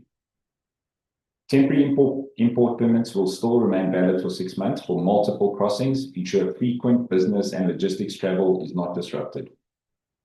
Furthermore, we are witnessing a continent-wide shift towards intelligence-driven customs operations powered by AI. In South Africa, SARS Modernization 3.0 strategy is embedding cognitive automation and automated guarantee management to expedite processing. In Nigeria, the Bodogwa digital platform uses machine learning for cargo profiling, targeting a 50% reduction in physical inspections. In Kenya, AI-driven real-time surveillance at the port of Mombasa is clearing the bottlenecks and accelerating the transit times along the northern corridor. These digital interventions are game changers, and as logistics service providers, we must match their digital readiness.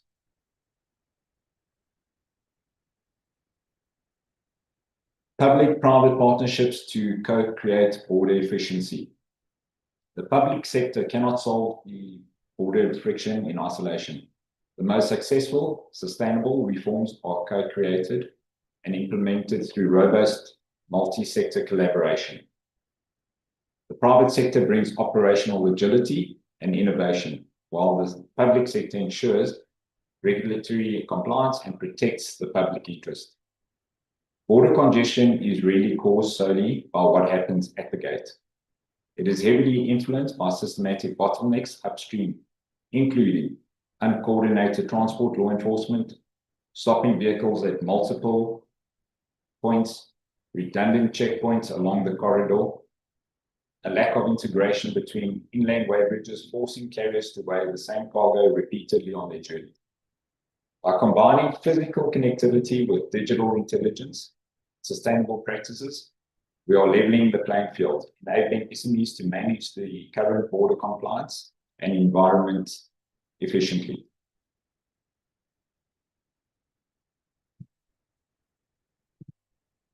Empowering SMEs to manage cross-border compliance efficiently. SMEs represent over 90% of the business, and are the primary engines of job creation across sub-Saharan Africa. However, their capabilities are limited. Large corporations have dedicated compliance teams. An entrepreneur has to be the CEO, the marketer, and the customs broker all at once in these SMEs. We act as a trusted intermediary, providing the digital tools, global network, and compliance expertise that allow smaller businesses to compete globally. Our comprehensive suites enables SMEs to trade across the continent. FIT leverages advanced technology to automate and streamline the importer's process, enhancing compliance and drastically reducing clearance times. FedEx Ship Manager is an automated online solution that allows SMEs and e-commerce merchants to manage their shipments, generate documentation, and track cargo seamlessly. Our enhanced international IP service. Through this, we have reduced transit times, allowing South African exporters to reach major global markets within 2 to 3 days.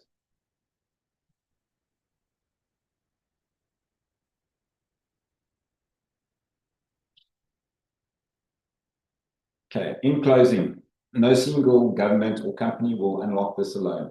It takes regulators modernizing customs, the private sector investing in digital readiness, and logistics operators building the bridges between markets. We should all come together to work towards building the future of the African trade. That's it from me. Thank you very much.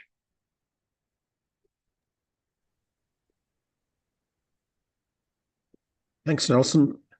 Yeah, it's a tough one because every country, the officials in every country are protecting their own turf. And so, just on some of the meetings that I've been involved with the Fair Trade Agreement, it's really tough to get people to buy into the concept of dealing with each other and opening up your borders and opening up your systems and processes, and not to mention all the legacy things that exist there. So it's a real challenge. But you're right. If we do nothing about it as business, nothing will happen. And it's up to us to drive the change. So thanks for that message. I think it's something that we need to carry, certainly from a SAEPA perspective. It's something that we need to carry as a driving message, that we need to work together with people to make things happen. And, if you look at it, Nelson, some of the current initiatives on the go with the likes of the Border Management Authority, to try and resolve issues there, show that it can work in difficult situations. It can work. But here we're talking about, how many countries are there in Africa? 50 something, 59 or something like that. 54. Yeah, 54 countries. And each one's got to give up some of their local power. Each one's got to give up their markets. The overall impact, if you look at that Asian model of 60-something% of trade takes place intra-Asia. And ours was running, what was that number? Like less than 20%? 15 to 20%. No. The opportunities are enormous, and we have no choice but to drive it.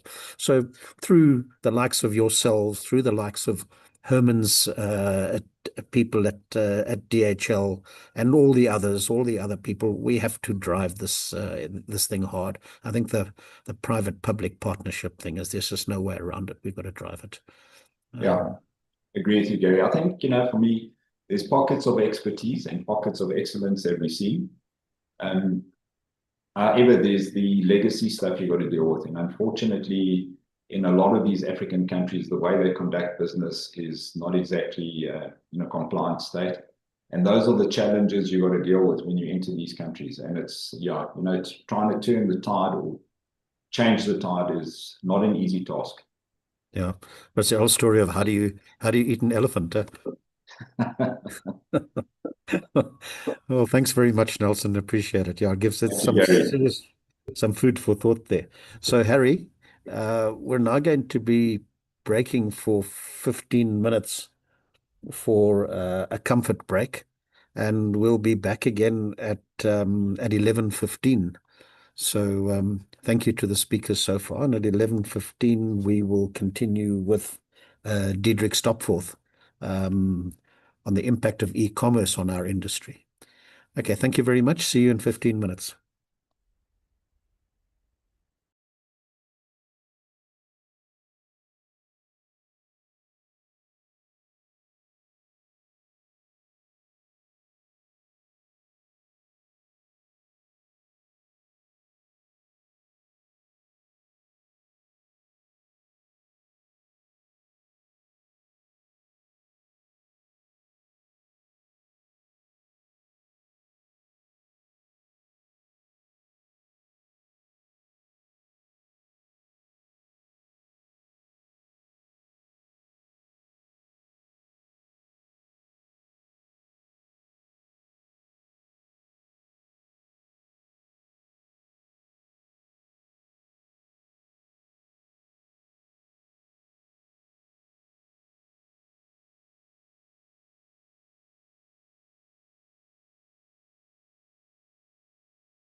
All yours, Gary.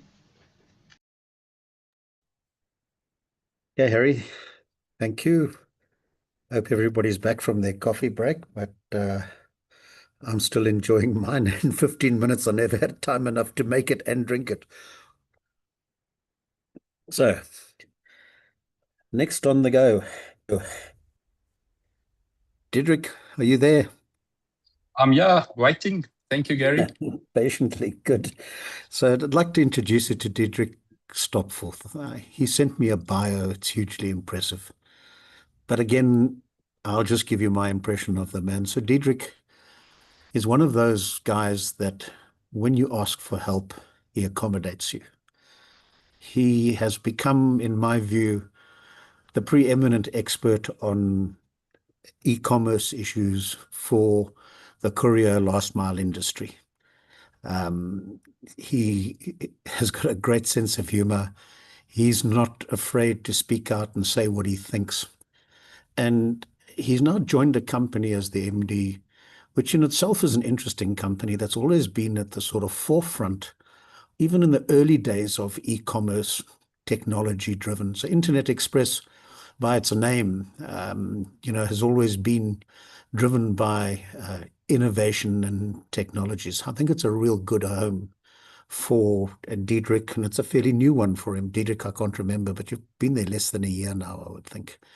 And so Diedrich is kind of an expert, and I really look forward to his presentation. Diedrich, I'll leave it up to you. Thank you, Gary, and thank you, guys, for hosting such a professional event. Using the technology to its fullest, and I'm very impressed with that.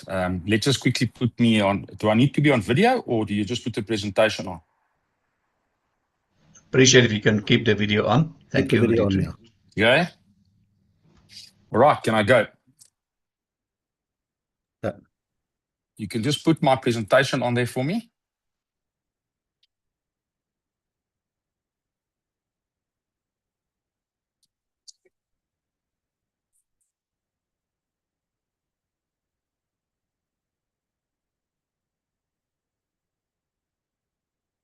Are you flighting the presentation there on your side? There we go. Okay, thank you. I think while it's loading, see there's quite a few logistics heads in the room. Some of my colleagues, Gary, that I've worked together for many years, Nelson, and for all those guys that's in the last mile and the courier service. They say when you go to hell, they ask you a few questions. One of the questions is, when you die and you go to the gates where they decide you go to heaven or hell, they then ask you a few questions. And if one of the answers is that you've been in courier last mile, they say you can go to heaven straight away because you can't be in hell twice. So just some food for thought there. Right.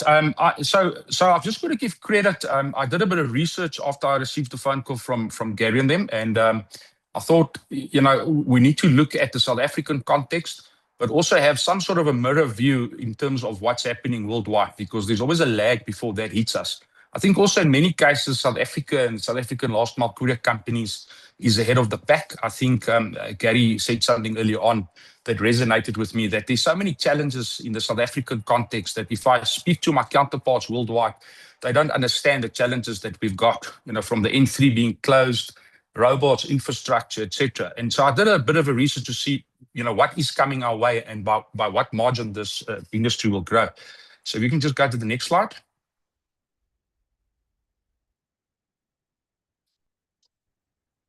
So again, I did a lot of research and looked at some of the international companies, DHL, FedEx, who themselves are global players and very impressive companies. And I think we can learn from them as smaller companies such as Internet Express.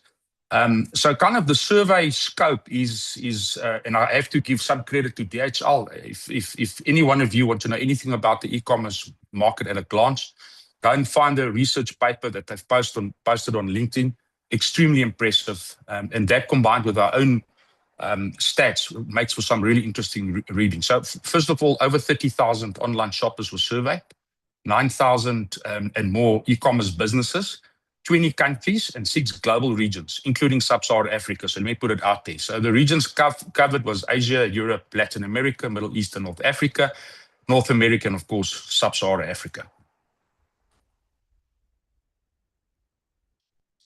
Kind of how shoppers want to shop versus how businesses sell. This is a fascinating slide. If you look at the shoppers, they kind of 72% shop on apps, yet businesses think, that's about 38%. The next on is people buying on social media, and you'll see that the likes of TikTok, and you'll see in a further slide when we get to that, how TikTok has become one of the best-selling social media platforms, and that's 45%. You can see businesses think that's 63%. Marketplaces, you can see there's an even split there, and then website is an even split. But the biggest opportunity there is that 72% of shoppers are app first, but only 38% of businesses offer their own shopping app. So I thought that's fascinating. I think businesses is not in touch with what's happening out there. The biggest oversupply, 63% of businesses sell via social media, but only 45% of shoppers buy there. And I thought, again, that will be interesting for the room. Then top shopping events, and there's an interesting one here at the bottom. You'll see that it makes for obvious reading that Christmas and New Year, 66% in all of those regions surveyed. Black Friday, 41%, and then you can follow the rest. But if you see at the bottom, there's 68% of shoppers purchased during Black Friday or Cyber Monday, making South Africa one of the strongest Black Friday markets globally. It's obviously new for us, for the market. I think it's new in the sense that it really only started maybe a decade ago.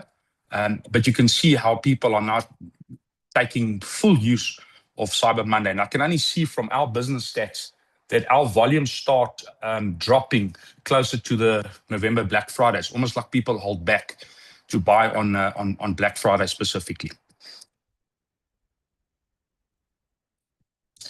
Then, this is an interesting one. So there's always the marketplace wars out there as well.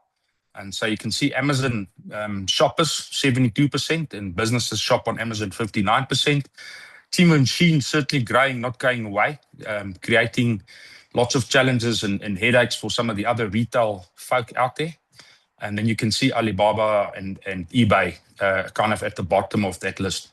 But challenger platforms like Temu and Shein are growing faster than many businesses are adapting. So I see lots of people complaining in the South African context about Temu and Shein, but they're certainly getting things right. I know that they are now, I think, sorted out the VAT collections and the SARS, but I know that there is still one or two surprises coming in that space.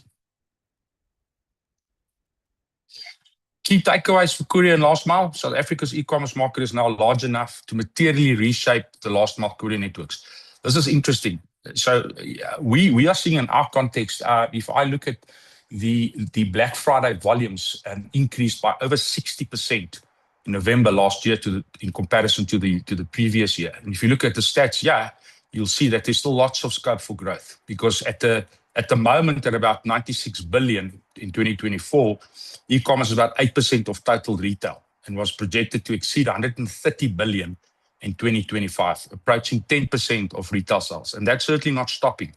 What I found interesting in our space for the room is that we took a view that with the increase in the price of fuel, that people's net disposable income will reduce quite a bit, and then perhaps the e-commerce sales will slow down. But we're seeing a different picture emerging from this, in that what people are now have realized is that, and I think thankfully so, due to 60/60 and some of the other on-demand services, is that you can actually get your items ordered and delivered to your house for much cheaper than you can go and buy, taking fuel and parking and all of that into consideration. So we certainly haven't seen a drop-off in terms of volumes. And obviously there's always a bit of a lag. So let's not be too hasty to just make the assumption as a definite one. But certainly from the last few weeks, from the first fuel increase, we haven't seen our volumes going down at all. Then you'll see growth was reported around 35%. So it kind of goes hand in hand with what we're seeing. We're seeing from our existing customers, e-commerce clients, a 30% growth. And of course, there's a lot of new clients that we've signed on. And therein lies the challenge. 83% of South African businesses that do not currently sell internationally plan to expand globally within the next 5 years. So I think lots of these markets and businesses will be buying from the USA, which is kind of came out as the highest rated one, China, France, and India. And then you see again 60% of shoppers on Black Friday, making South Africa one of the strongest Black Friday markets globally. Key indicators in South Africa, that just summarizes it. Online retail value 96 billion, projected to be 130. Share of retail 8% and moving towards the 10% mark. The growth rate 35% in 2024. Strong double-digit growth continues. South Africa is projected to reach well over 11 million e-commerce shoppers by end of 2025. Later on, I'll show you what they are buying off. Market structure, growth driven by Takealot, Amazon, Shein, Temu, and the likes of Bobco, who, by the way, has about 3,500 merchants now using their site. Yeah, then the last mile is becoming the deciding point of the sale, not just final delivery. Shoppers abandon carts when delivery and return options do not meet expectations. Globally, it's quite interesting. 7 in 10 shoppers will abandon their cart if they are not offered the delivery or returns option. So the returns option is a big buying factor. Customer expectations versus last mile requirement. Customers expect faster delivery, last mile requirement, same day, next day, and express networks. I'm seeing a huge demand. We purchased City Sprint in Cape Town last year in March, and we now do about 1,500 same days a day just in Cape Town alone. So that same day market, is growing quite a bit. Lower delivery cost, is what customers expect. So in our case, route optimization was rolled out, and you'll see later on, if you don't have route optimization, in my view, the fuel cost will really impact and run away with you. Not to mention the efficiencies that you will lose because people just can't get to the addresses because of poor infrastructure, etc. Then visibility is no longer a nice to have or a differentiator, it's a must have. Then from a convenience point of view, we're seeing huge movement. The lockers, I was initially critical about the lockers because my feeling was that it works in Europe and it hasn't worked yet. We've seen 1 or 2 big players exit that market, but we are seeing month on month, these deliveries to the lockers are doubling. So I think a lot of the people are finding that to be very convenient if placed in the right areas. So we deliver to about 300 lockers, and I'm sure there's competitors that have got a lot more, but I think it's about where the locker is that makes it convenient or not. Then from a trust point of view, we are in South Africa, and I think secure delivery via a one-time PIN or photo proof will be needed to prevent fraud.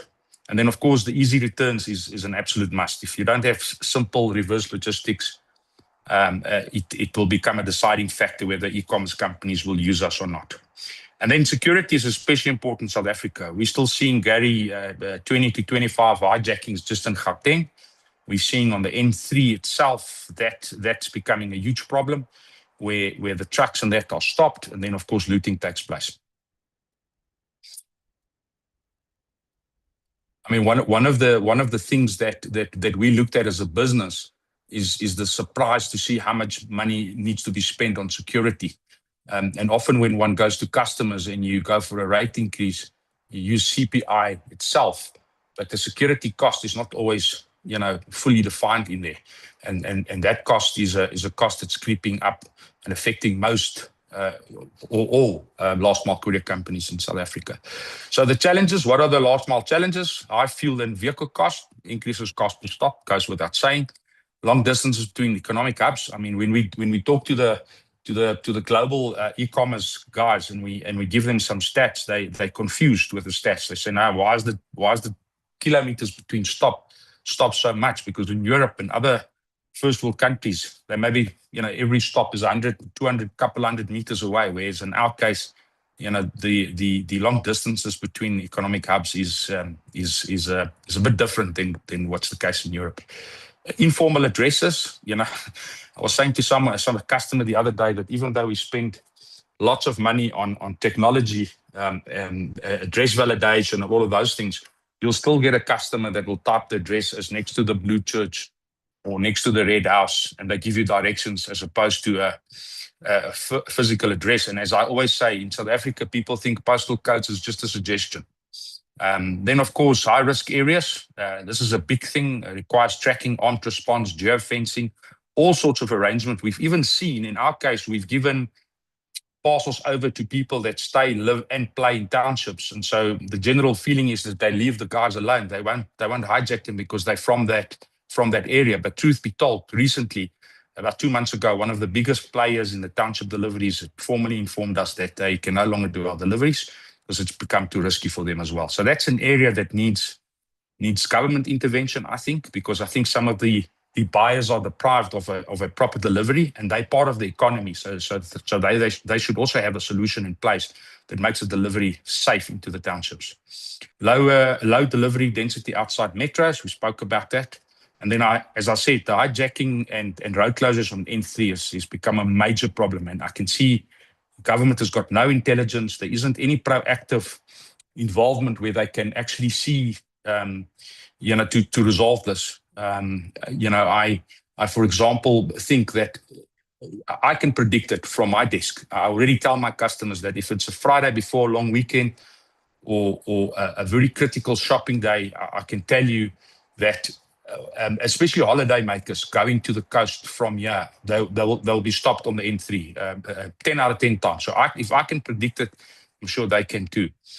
Returns growth, I mean, there's lots of customers, we call them serial shoppers, that buy 3 sizes of each in all 3 colors and then choose 1 or 2 and send that back. So that's, in South Africa, it's a big challenge, and I think worldwide as well. And then, of course, retailers push couriers for lower rates while demanding faster delivery. And that's always a challenge, and I don't think it's going to ever stop. I think it's just a way of life in this industry. Okay, then insights relevant to South Africa. Of course, delivery can make or break the sale. Couriers influence at checkout conversion. So what people look at when they buy something is what is the speed of delivery, and that often will let them decide whether they're going to buy that item or not. Out-of-home deliveries rising, lockers and parcel shops. I mean, we know Pargo's, Patsy, and we've also seen other parcel shops going up. And I think there'll be more and more of that as a result of the post office's inability to service that market. Shoppers want flexible options. One delivery model is no longer enough.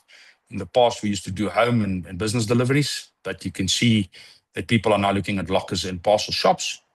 I spoke about the fact that the returns are now part of the buying decisions. If there isn't a returns policy, people simply won't buy. And then the preferred communication is definitely driven by WhatsApp now. We've rolled out WhatsApp, and so much so that our calls in the call center has decreased by about 50%, so making a huge impact.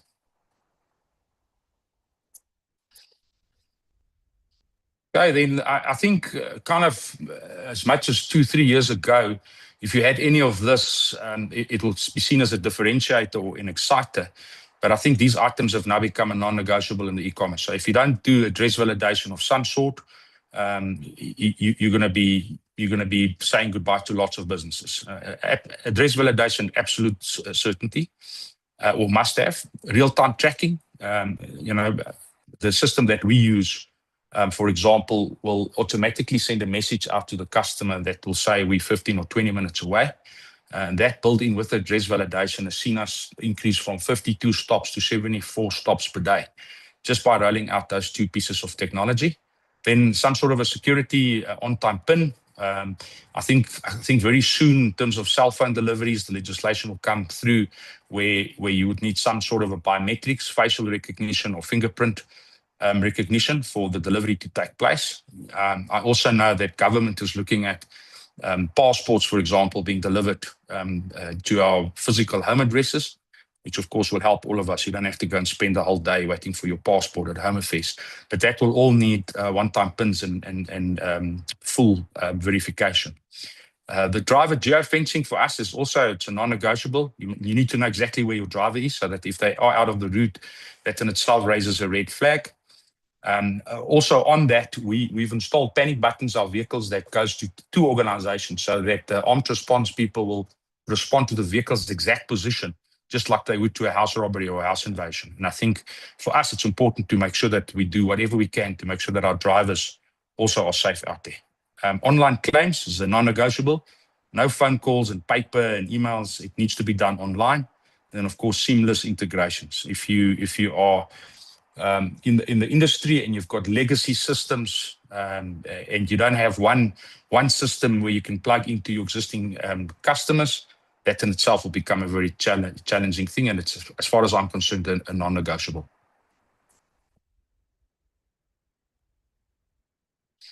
What influences purchases?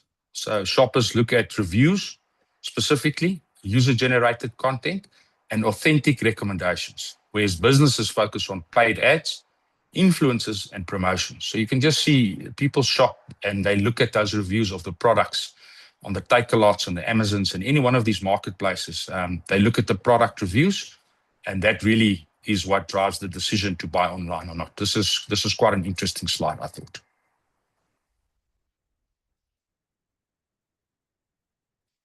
Then I'm not going to go through all of that, but visibility isn't a nice to have anymore. It needs to be part of your product.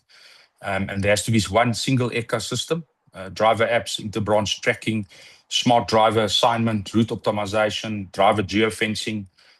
My driver can see the map, so it will default to a map, and the map will also now take them around traffic congestions, etc. And that built in with the route optimization, as I said, has given us massive efficiencies and obviously increased our first-time delivery hit rate. And then you can see as you go through all of the payments, seamless integrations, customer portals, and live dashboards, and then, of course, the address validation that I've already spoken to. But it has to be one single ecosystem, I think, if you want to play in the e-commerce market. Key trends. Same-day, next-day deliveries are becoming normal. Customers increasingly compare all online retails to the best delivery experience they've ever had. So they definitely look at that. Lockers and collection points we spoke about. Security, as I said, will become a differentiator. Courier companies that can safely deliver into high-risk areas will win more volume. You know, that market is growing in double-digit figures. But it's about your security plan and the right partners when you go into the townships. Returns will become a strategic capability. We spoke about that. I think Nelson spoke about cross-border e-commerce enough. But a lot of people are looking at cross-border to grow market share because they've basically, you know, the South African market's only that big. But I think the lack of harmonized systems, specifically in SADC, is always going to be a challenge until that's sorted out. It'll always be a bit of a manual process. Technology will separate winners from traditional couriers, route optimization, address validation, live tracking, automated sortation. I mean, what we do now is if a driver presses a panic, it will cancel all of his, and if it's a real panic and there's an incident, it will cancel all of his collections for the day, and it will automatically send the customers a notice to say a driver has been involved in an incident. There might be a delay in collection or delivery. Please contact the call center. And then, of course, we can then reroute those and use a driver that's next door or in a similar area to finish the collections, obviously not the deliveries, because that would have been compromised. So that type of technology, as far as we're concerned, is what's needed if you want to play in the e-commerce space.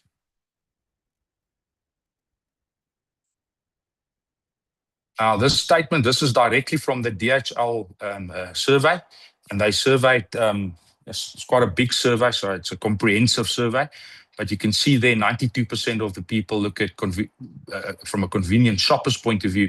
Above all, I want fast, free delivery and easy returns. That's still the biggest decision, 92%. If you compare that to all of the other percentages, it's massive. I'm not going to go through all of the other percentages, but I thought I'll just point out that how important last mile and fast, efficient delivery is in the decision-making of any e-commerce purchase. So, summary, South Africa's e-commerce market, as far as I'm concerned, is moving from early adoption into massive scale. The last mile industry must now handle higher volumes, faster delivery expectations, lower cost pressure, more returns, and greater security risk. The winners in this market, in the last mile courier market, combine their network density, technology, secure delivery, out-of-home options, and excellent customer communication. In South Africa, e-commerce growth will not be limited by demand. It will be limited by the last mile's ability to deliver speed, trust, affordability, and convenience at scale. I mean, we can now see the volumes that will hit our business, so we can very quickly, the next morning, bring in an extra 30 or 40 drivers that's already been pre-approved on a database. So if you can't be that agile, you're going to have miscollections. And I see in our industry, biggest challenge still, there's not one courier company that can say that their miscollections is the best in the country, or the lowest in the country. I see that as a big opportunity for us as a company, but also for the competitors out there. If you can't get on top of your collections, it will become a problem. And that's it from me. I don't know if there's any questions. Diedrich, thank you. I don't think we've got time for questions now. We'll hold them for the panel discussion. I've got a few, just myself, so, everything that you said, there wasn't a single thing that didn't resonate with me in my own experiences and from what I've heard. And also, I'm embarrassed to admit I'm a big e-commerce shopper. So I'm a big fan of Takealot and Amazon and Temu. And so I have my own comments to make as a customer at the end of the day, and where I think a lot of courier companies might be missing the mark. But we'll talk about that in the panel discussion, if you don't mind, because we've run out of time. Thanks, Diedrich. Thank you very much. So the final speaker is a lady that I deal with almost on a daily basis through ASCIA, the African Supply Chain Excellence Awards. She's amazing. She's kind of like the special person that just is so down to earth, talks sense, and is so passionate about the environment and sustainability. And if you really want to get her back up, just talk to her and mention that those are not important things. And I think she's the first to realize, or not to realize, but to tell us that environmental consciousness is no longer a nice to have, and it's a strategic issue that needs to be embedded in the way that organizations behave. So she's a real advocate, a real passionate advocate of environmental and sustainability issues. She's a mom. She's a successful manager inside of the Unitrans network. She's an accomplished speaker and on demand, so I'm really pleased that we were able to get her here. And as I say, ASCIA is something, for me, it's kind of like the supply chain's good news guy. This is where the good news story comes. Everything we read is about bad news, because bad news sells. So we open any news site and we'll see corruption this and theft that and fraud here and murders there. Even if I listen to Diedrich, hijackings here and security issues, those are all the bad news things. And in ASCIA, we get all the good news things, the exciting things that people are doing in the supply chain on this continent. And it's actually a lovely story. So Liesl, if you're ready, I'll hand over to you. I'm ready. Thank you so much, Gary, for that amazing introduction. Let me can you see my screen? Almost. Yes. And now? Okay, Yes, fantastic. Yeah. Thank you so very much for this opportunity to present to everybody on a topic that is very close to my heart, the Africa Supply Chain Excellence Awards. And what I'd really like to do is just take you through a little bit about the why of the awards, the how, the what the judging process looks like, and just to conclude with a few success stories. So we can't do this without our sponsors. We are in year 5 of the Africa Supply Chain Excellence Awards. And I must say, every year my directors and I sit down and we think, oh, okay, this was a good year. How are we going to top the next year? And I'm very excited to say for the first time, actually, we have a headline sponsor in the form of Newland. And Newland Group have come on board, and it's definitely elevated and helped us to do a lot more and spread the message a lot further when it comes to the Africa Supply Chain Excellence Awards. And just a quote from the CEO that they're proud to be the headline sponsor.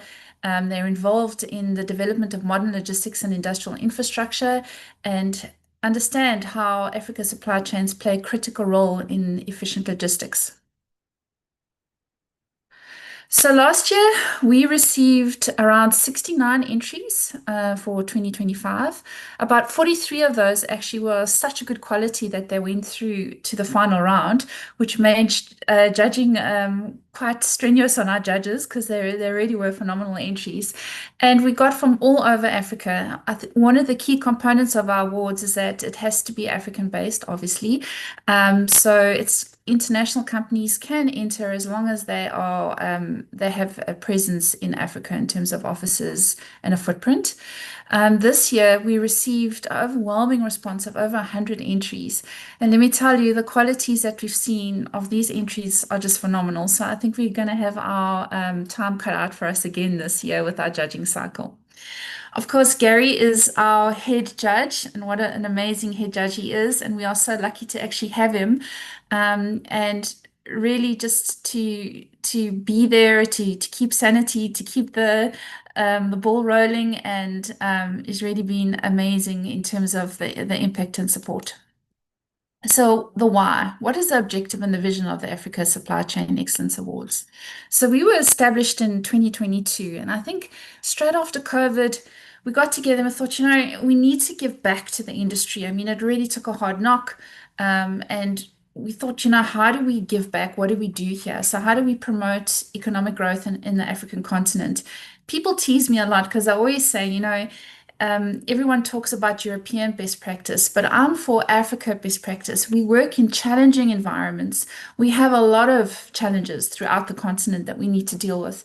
Challenges that I don't think a European footprint would even comprehend. So I think we need to celebrate these stories and share them with the industry. So how do we raise operating standards of all key players? How do we advance the supply chain profession through collaboration and awareness of these kind of case studies? And how do we promote the creation of responsible and sustainable supply chains as industry benchmarking? And it's obviously something that I'm also personally passionate about, is we're really seeing the evolution of green supply chains more and more and more in Africa and like parts of Uganda, Kenya. So it's coming through quite significantly, which I'm very excited about. And how do we then also look at supply chain management holistically, end to end? So the how, what is our mission? So through recognizing the supply chain awards, through engaging with our industry associations. So how do we share best practice? So it's not just about the awards on the evening, although that's a really important part. It's also about sharing. How do we share the stories? How do we facilitate forums? What impact does this have on the award winners? Our networking, access to tools, methodologies, supply chain management focus is key critical, and fostering industry collaboration. We have various key industries and partners that we deal with, and through this, it's opened up a lot of opportunities through discussions and forums with international Africa supply chain associations. So what does the strategic pillars look like? So we have a sustainable organization to house the awards, and that's really important. So we have a back office and we have key roles and responsibilities, and obviously very strong governance. We have a very strong marketing communications plan. You'll see us a lot on LinkedIn and on the website. Obviously, sponsorship is key critical in order for us to grow the awards and to expand them. And as mentioned, started off in 2022, held my breath. Thought, shoot, how's 2023 going to go? It went really well. 2024 came along, and then last year was so amazing that we actually ran out of space at Monte Casino.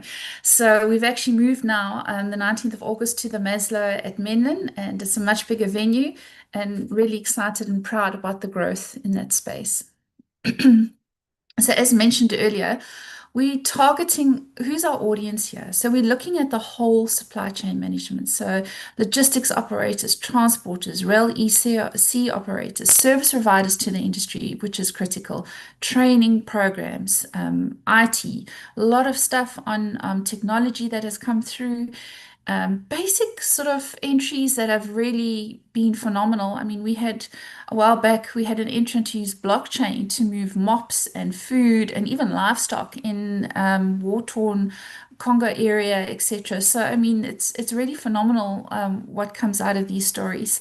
And also marketing and risk management, which is always a big part. So why Africa? I know after our conversations today, and we've spoken a lot about Africa's growth, at the time when I was talking about Africa back in 2022, I kind of got the looks like, ugh, you really want to go there? You want to go there? And I was like, yes, guys, we've got to go there because I really could see the potential. And boy, look how Africa is growing more and more and more. And yes, we know their challenges. Many of the speakers before me have touched on a few. But the economies are growing and they're growing rapidly. And it's really pegged to be one of the fastest growing regions. I mean, of the 41 countries projected to grow at 4.5% or higher, 59% are African, which is great news. So some of our key industry stakeholders, we are aligned to, for example, SAPIX, Chartered Institute of Logistics, SAPIA, Industrial Engineering, RFA, Smart Procurement. And what that means is we have a judge representative of each and every single one of these associations. So our judging panel is diverse. We worked out the other day over 200 years of experience collectively from everybody who is on the judging panel. And that's really great because it provides a lot of diversity and insight in terms of when we all get together to judge the entries. And of course, we couldn't do it without our media partners. Harry, thank you very much. Transport Forum, Supply Chain Now, Logistics T, Supply Chain First, and of course, South Africa Business Integrator. So there's a picture of all our esteemed judges. So it's Dean Geerlink, Gavin Kelly from the RFA. We have Kathy from Standard Bank, Marcela, Kumu, who's representing SAPIX, Clayton from the engineering, Leon, who's an independent. Obviously, there's Gary, Martin, Leon, and of course, Tops. So how do we share the good stories? So we often have podcasts and webinars, and I'd really encourage you. They're all listed on our website. We've got quite a few there over the years that we've done, and we find those are really great because they can be shared, reposted, and we've did SA Harvest, which I'll talk a little bit just now about, who were our judges award winners, and then also Village Reach, which is a very exciting one as well. And it's important that we share the good news stories because in doing that, that's where we start learning about best practice, what is available, what is out there. We also do a lot of press releases in association newsletters, and SAPIA support us quite significantly. Thank you so much, Gary and the team, for that, and the continuous learning around these. So we have actually quite an in-depth judging process, and it's really important because actually, if you chat to a lot of the entrants or the finalists that have been through the process, they'll actually tell you that there's a massive amount of mentoring and learning that happens with our collective judging panel.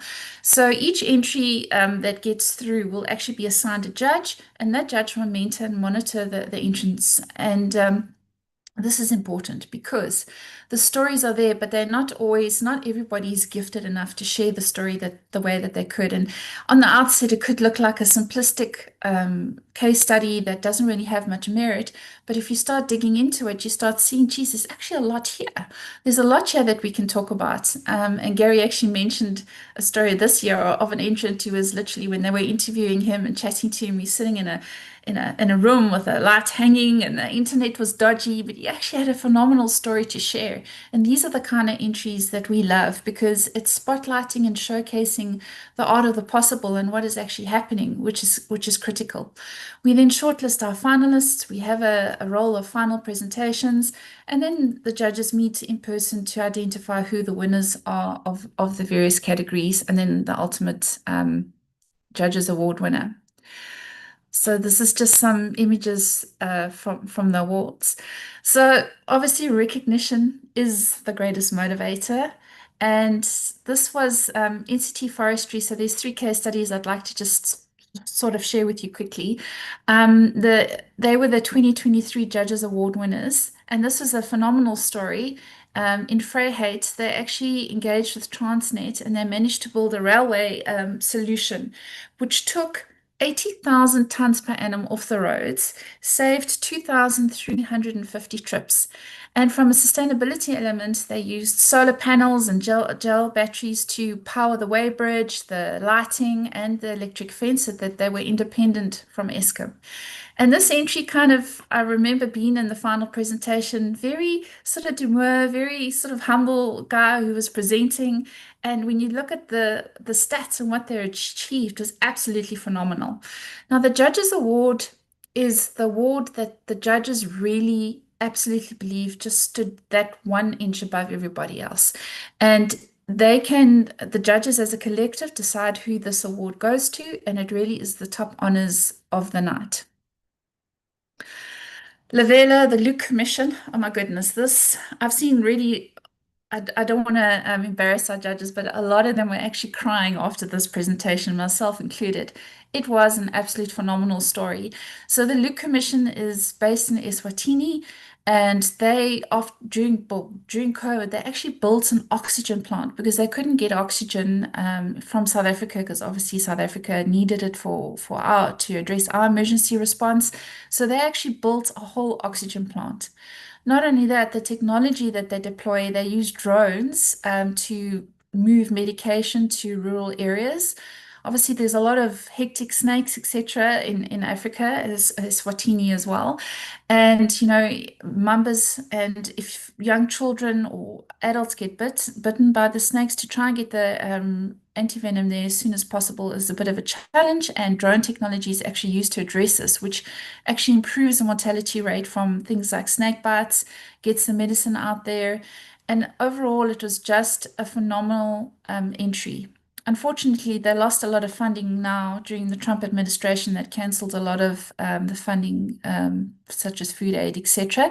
But they've been very resilient and bounced back really well. But I really encourage you to have a little bit of a deeper dive into what they do. They're a phenomenal team, and it was a really fantastic entry.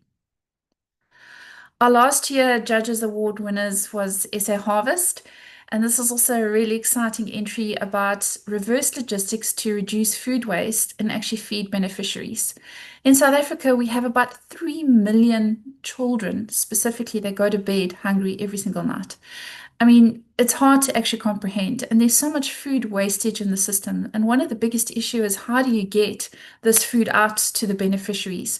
So they've managed to very successfully, through their partnerships, their networks, their beneficiaries, feed over 100,000 beneficiaries a day, and they're looking at growing that. And this was also just a great case study in terms of looking at a circular approach, using something like reverse logistics to take food waste out of the system and actually use it proactively to feed and address a great societal need in terms of hunger. So in conclusion, let us appreciate that in Africa, resilience is not just a word. We've spoken a lot about resilience during these presentations. It's our way of life. We're just not in the business of moving goods. We're actually in the business of moving mountains. And this is not merely supply chain excellence. It's a tenacious journey of celebrating the strength and agility of Africa's supply chain networks. We know that here in Africa, we don't just weather the storm. We dance in the rain. Our resilience is our rhythm, echoing the heartbeat of our vibrant nation.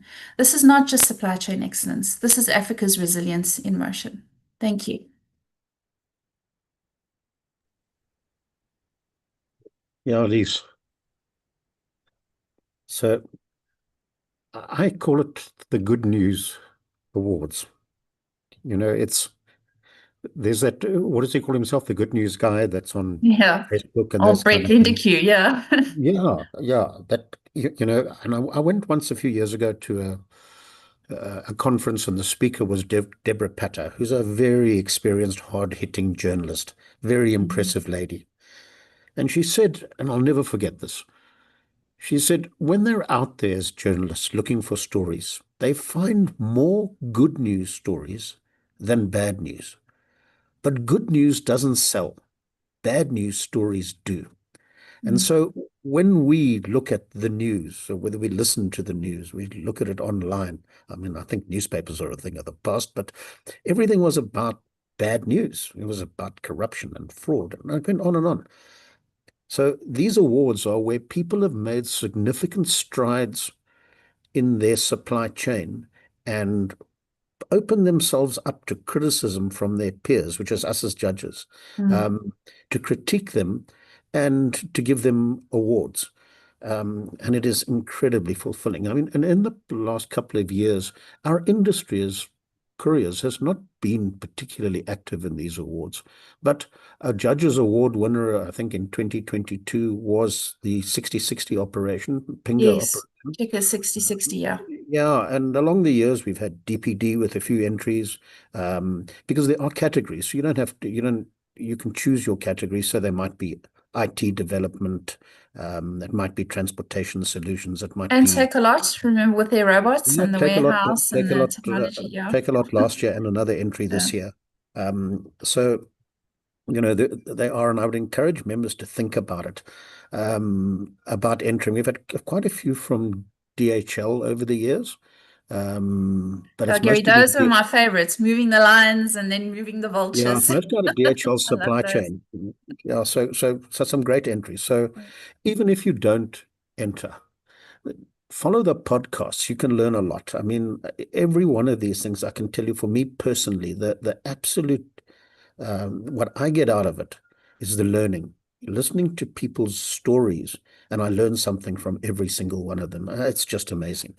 Well, we've come to the end of our presentations, and we're now going to go on to the panel.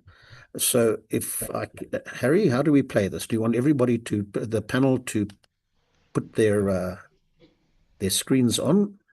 Yep, Gary, thank you very much. All the panelists, kindly switch on your camera and unmute yourself so that I can see it on top of the list and can do a spotlight to your camera. I would really appreciate that. So what I'd like to do is open up the forum to questions from the floor, from the forum. I must just say to the panelists, we certainly do not want you to, if you ask a question information which would compromise your company, you're not prepared to give, it might be, an internal IP issue, then please just indicate that's the case and don't answer it. We don't want anybody to feel compromised here. But if I could open it up, and then if there aren't sufficient questions from the floor, I've got about 100 that I'd like to ask you guys anyway. So if we could just go to Harry, where do we do it? Through the chat? Yeah, Gary, I see in the chat there's been a few questions, but they have been already answered by the panelists. So I think the chat has been taken care of thanks to the panelists. I think we can open up to the floor and ask people to raise their hands should they want to ask a question.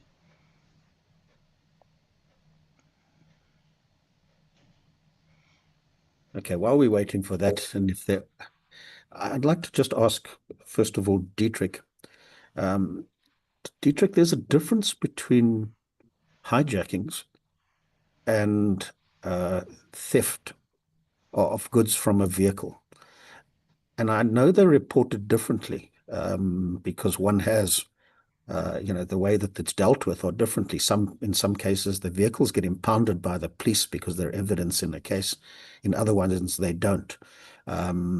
What is your experience with regard to armed robberies or robberies versus hijackings and the statistics around that?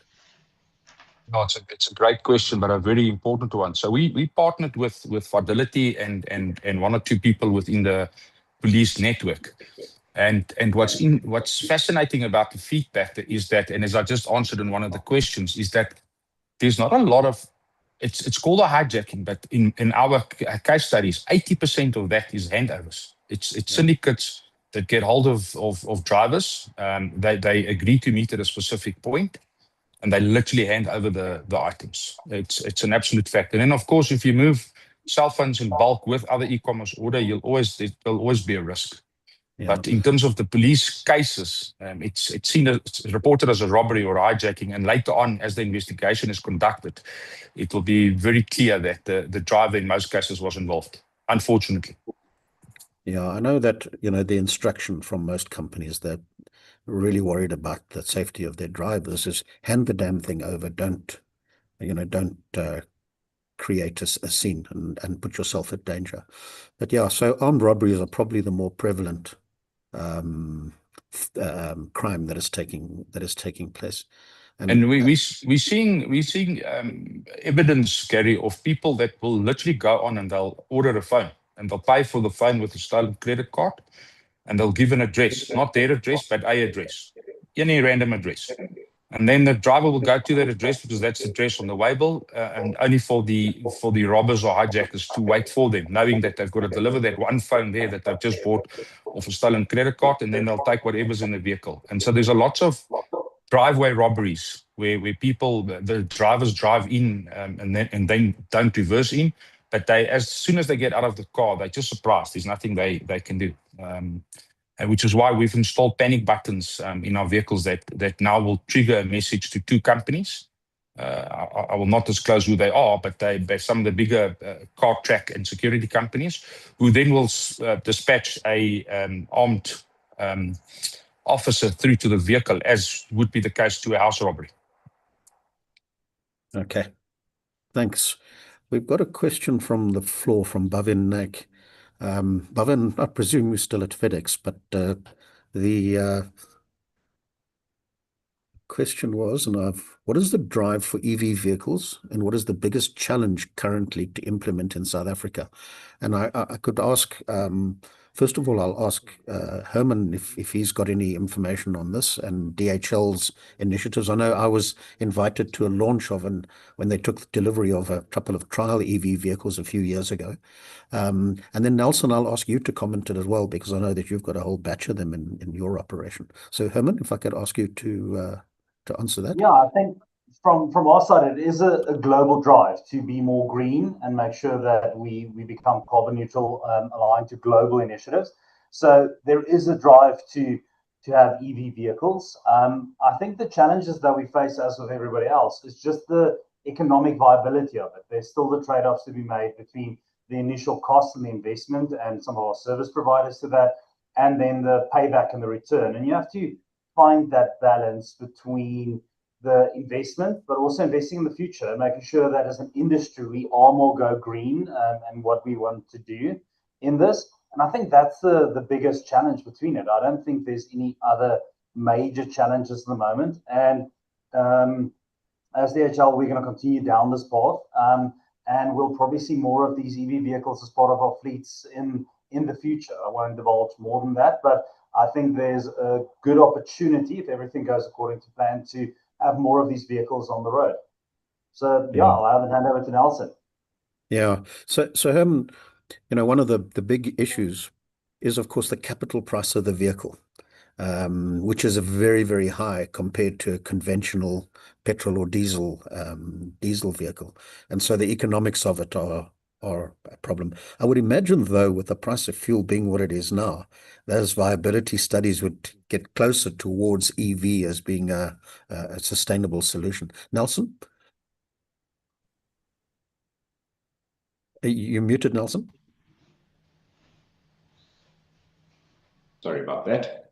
Look, from a FedEx point of view, I mean, the organization has got aspirations to be green by 2035. Whether that's achievable or not, from an EV point of view, we worldwide 8% of our fleet are EVs. South Africa actually leads the charge. So if you look at SA, we run 40% of our fleet are EVs. And yes, there are commercial challenges around the cost of these vehicles, etc. But you touched on something now in terms of where the fuel price is trending, and that trend makes these options more viable as we move along. Yeah. And how are you finding the reliability of the vehicles, Nelson? Actually, very good. Your obviously your maintenance cost is extremely low. Reliability of the vehicles, Initially, there was challenges in terms of charging station availability, but some of these service providers who sell these vehicles have got a network of charging stations, and they actually manage off-site the charging management of the vehicles. So they can actually see when your vehicle's potentially in danger of running out of charge or not going to make it back to the hub. And they'll reroute those vehicles to the closest station, give it a 30-minute charge, which is a fast charge, as they would call it, and it negates that risk. So the tech that's being applied is also assisting in making these EVs viable. Yeah, we see, and Liesl, I'll ask you to comment. We see entries into Askia from a number of players in this regard. So people that are putting up charging stations, and of course people using solar at their plants, to charge. Liesl, would you like to comment on that? Yeah, well, it's obviously a topic I'm very passionate about, and we've just come off the back of the RFA conference when I was presenting on it, to say that the EV future is exciting. Yes, I concur with everything the speakers are saying. The commercialization is not always there, and obviously the heavy duty long distance haulage is a bit of a challenge because of the legislation currently, because they're extra long, extra heavy, and legislation needs to be amended in order to run these vehicles. And I know NAAMSA and the RFA are also working on the back end to try and get that to happen. But the short-term last mile delivery options that are very relevant to this discussion is definitely going to be, in my opinion, the place where EVs are going to become the most used and the most viable and cost effective. And I'm very excited for that. And then just to say that it is really all about the charging stations. Technology is moving at a rapid rate. We see battery swapping technology coming up, fast chargers coming up, which is exciting. Batteries that are more lightweight because they're quite heavy. So batteries that are made out of carbon fiber that are a lot lighter than the counterparts. So there's a lot of technology happening there. And so EVs are definitely becoming more feasible, faster, mainstream, and a lot quicker than what a lot of people think. I was asked, how far are we from this transition? 10 years. I'm like, no, we're on the doorstep of this transition. It's maximum 5 years from now. So yeah, it's exciting times. And I think that is the next big discussion that we're going to be having as an industry, and to look at the total cost of ownership, not just the upfront costs. So thanks, Liesl. So Diedrich, Internet Express, as I recall, were early pioneers in using three-wheeled vehicles, these little scooter type, tuk-tuk things for deliveries. Are there any plans for electrification going forward? Yeah, it's always in our plans, but the cost of ownership is, for us, is still not there. In fact, we're seeing a bigger impact in reducing carbon footprint by utilizing the route optimization. So we use a company called Loop, and they give us a carbon report on how much we've saved just by route optimization itself. Because don't forget, the electric vehicles still have some impact on the environment, but the cost of ownership for us still is an issue. And I think the reason why we walked away from it is those three-wheel vehicles only work in certain geographical areas where it's flat. The minute you go up any hill, we tried one in Stellenbosch, it was a failure. So the minute it goes up any hill with any weight in it, there's a problem. There are other better vehicles like the ones DHL has rolled out and tested, obviously quite well. So I think perhaps DHL can answer that one better. But for us, the cost of ownership is still not, doesn't justify the investment quite yet. Yeah, I think that's a common issue, but I guarantee you it'll come down, because there'll be changes and there'll be technology developments which will make it cheaper and more affordable. Interestingly, we've seen through Askia entries from Kenya, for example, where they've got a massive EV motorcycle plant that they're manufacturing and assembling in Kenya. And Stellenbosch University doing quite a lot of studies in this regard. So there's a lot happening. Buses are the next biggest thing, but legislation holding a lot of these things back rather than the actual development of the product. So are there any other questions from the floor? If not, I've got for Juliet. So, Juliet, how do you see in the people that you come with, what is the level of executive management capability? I mean, it's a really tricky question here. But are we up to speed, or are we lacking at executive management in terms of capability? So, Gary, I can only comment on the ones who's been measured.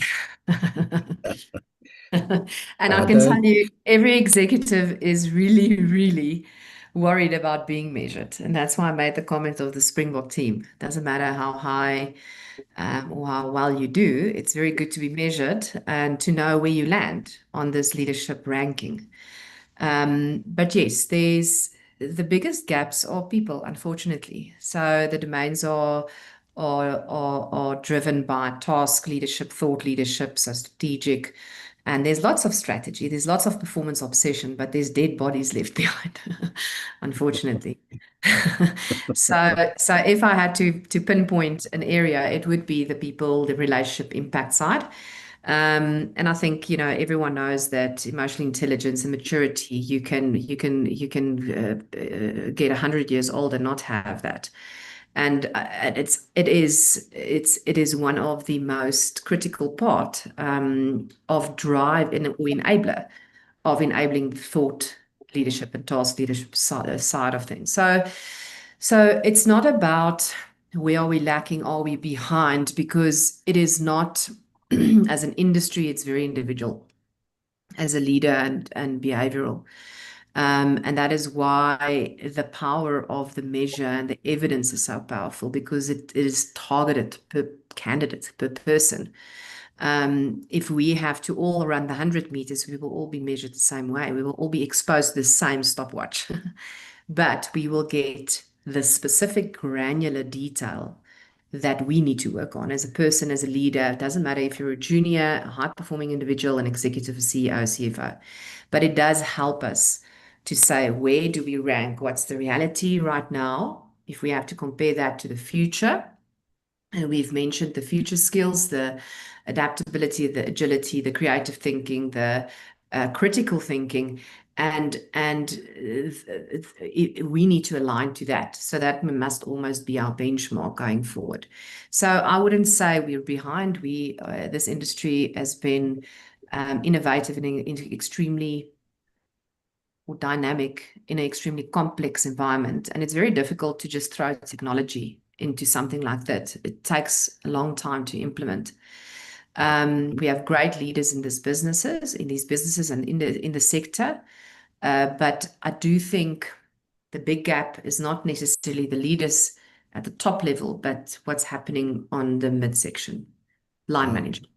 I remember one of the things that I learned from Peter Bronkhorst on an exercise that he was doing was that when you get a situation where you've got somebody that's truly capable and on top of things, they tend to get burdened or overburdened with projects and work because their colleagues around them are not at the same level of capability. So you actually kill these people, and the other guys have an easier ride. So it's really important that you get your entire teams at whatever level they are, that you've got at least a capacity matching, because as always, you'll always have that one person you trust, you know they're going to get the job done, so you give them the job and the next job and the next job. And then around, even below you, you will find that people are leaning on those capable people all the time. And that's certainly not fair, and it just overburdens and impacts on their output. That's the one thing I remember very clearly about a lot of the studies that Peter was doing was, how capable people were just being overburdened with work. So we've got a couple of questions here. Let me just, one from Zaid, from Zaid Hartley from FedEx. He says, and this will be something for you again, Juliet. How can the industry better engage with TITA and local universities to ensure that supply chain graduates enter the workforce with practical skills in automation, risk management, and regulatory compliance? And of course, this is a bit of a moving target here, because it takes years and years to develop training programs and to get them approved. and everything else, automation, risk management, regulatory issues are moving faster than you can blink an eye. Would you like to comment on that? Yeah, so maybe I'll send you the thesis for my PhD. It's all there. But no, in short, the biggest challenge is exactly that. The world is moving extremely fast, and we are stuck in a regulatory environment in terms of education. So going back to the learning and development side of things and skills development, it's extremely difficult to go into the QCTO and CETA world and try and innovate within a regulatory framework, because a curriculum is outdated in 6 months' time, maybe less. So we cannot expect different outcomes if we don't change the way we are actually creating programs and learning and development pathways. So there's definitely a big trend towards there's certain professions that needs a degree or a formal qualification. I'm all for academic, but I'm just as passionate about the workplace integration learning and what does that mean. So the problem is it's outdated, and we can't build new frameworks if it's an outdated framework, and that is where the AI and the building diagnostics for the future is much more powerful, because it's updated all the time. That is a long way to go. And unfortunately, because education in this country has become so regulatory, compliance driven, aligned to, of course, important things like BE and employment equity, you don't educate anymore for experience, you educate to claim, which is the wrong agenda. So the agenda, there's a system problem. There's a system problem. And if that is not properly looked at from a leadership point of view, then that would never ever change, unfortunately. I was fortunate enough to attend Juliet's oral dissertation for her doctorate, and it touched on these very issues very, very clearly. So Zaid, you kind of, that your question is very well intended, but I'm afraid there's no shortcut in terms of the answer. So, but Juliet has got solutions for everything. Talk to her. Old simulations. That's the best way. Okay, there you have it. So, what other questions have we got there? I don't want to.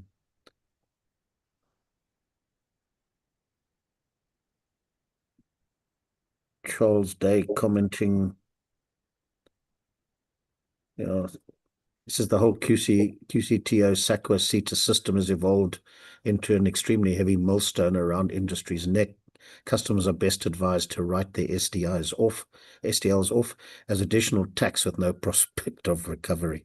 I think that's the reality, that the reliance on TETAs is becoming less and less and less. You just got to get on with it and develop it.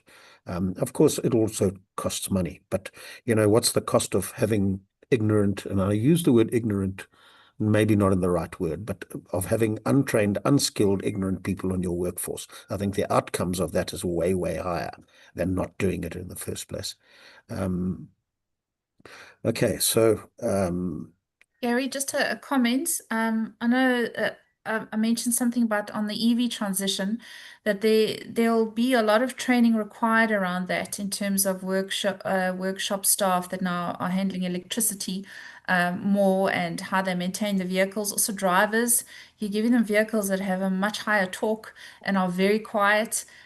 You hear stories of how drivers use the vibration of the engines when they reverse and move around. Now they're getting a very silent, sleek, powerful vehicle that they'll have to relearn how to navigate, etc. And I know the University of Stellenbosch and TETA are working on a comprehensive framework, which they'll be launching probably next year, on EV management, all the way from transitional strategists right all the way down to technicians and workshop managers and drivers. So that's pretty exciting. So there is some movement there in the right direction, but yeah, just wanted to flag that. Yeah, we see in some of the entries we get. I mean, we were talking yesterday, Liesl, about digestics, and some of the amazing stuff they're doing, and trucks with axles that they use the braking on the vehicle to recharge the batteries and so on. It's just, there's amazing technology developments and experiments that are going out there. So could I ask, just going through the panel, we're going to shut off now, we're run out of time. If I could just ask them for their comments, anything that they'd like to say, and I'm going to put you on the spot, Herman, as the first speaker. Anything you'd like to add to the event today for the industry? No, I don't think anything meaningful. I think it's great to have these events. I think as we communicate and engage more, we all learn from each other, great opportunities.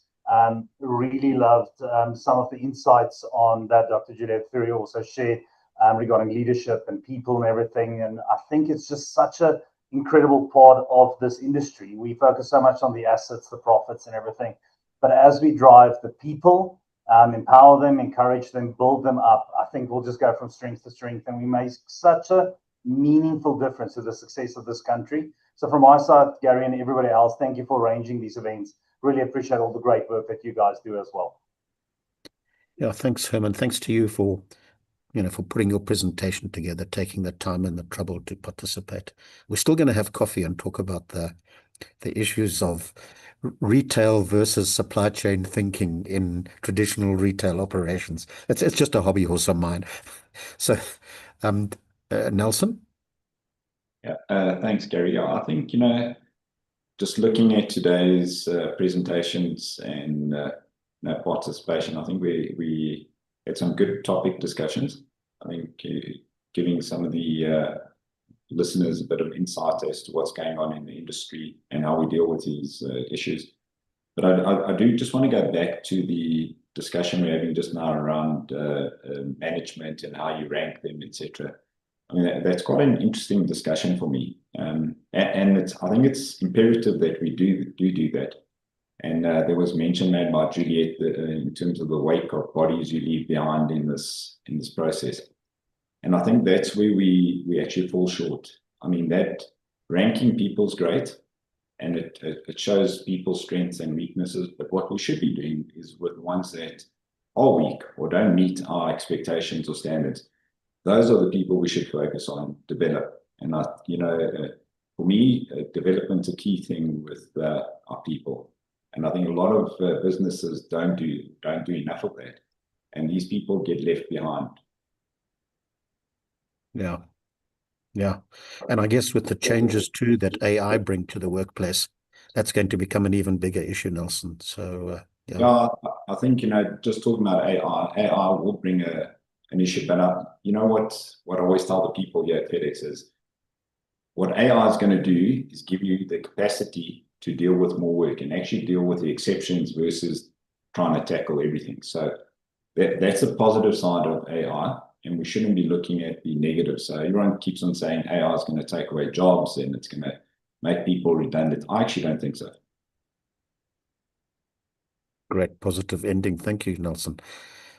Juliet? Sure. Yeah. Thank you for everyone's comments. I think, just on the back of what Nelson said, AI will not take your job. The person that understands and use AI as an enabler will take your job. And that is part of the learning as well. So learning is very different. It looks different.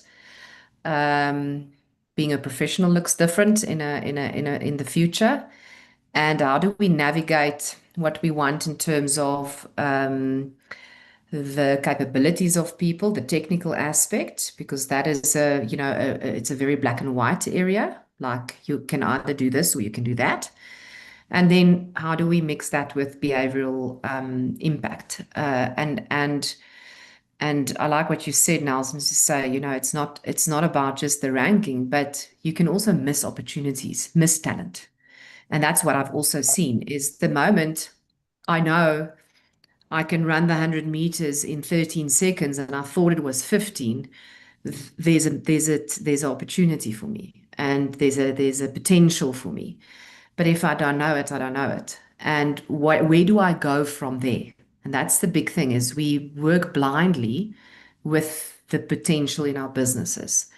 and with a talent value chain that you have visibility and transparency of a person's potential, even before he walks through your door, is extremely powerful. That is when you attract the right people and then be able to develop and retain. So thank you again, Gary and Harry and everyone here. It was really a pleasure being part of this. Yeah, thank you so much, Juliet. Diederik? Yeah, I think just to repeat what everyone else has said, thank you, Gary and Harry, for putting together such a professional webinar. It works well, and it was nice topics. And to all the other co-presenters, thank you. Very informative. Great. Thanks, Diederik. Thanks for your input. Elise, would you like to? Yeah, just thank you to everybody for your support and for allowing us to use this platform to spread the news for Askia, and to just keep our eye open to the phenomenal case studies that are coming out of Africa and South Africa. And hopefully we'll see you all at our event on the 19th of August. And yeah, thank you so much. Thanks, Diesel. Well, thanks to panelists, Harry, thanks to you. And thanks to everybody that was online and took the time to listen today. And I hope everybody has found it informative. We try to pick subjects that weren't run of the mill. So thank you, everybody. And we'll say goodbye now. Thanks. Yeah, Gary, thank you from the Transport Forum. Thank you for being a great host and a great MC and a great compiler or composer of this event and putting everything together. We really appreciate that. And we look forward to being hosted by SAEPA again in future. So thank you very much. Take care, guys. Thank you very much. Thank you, everybody.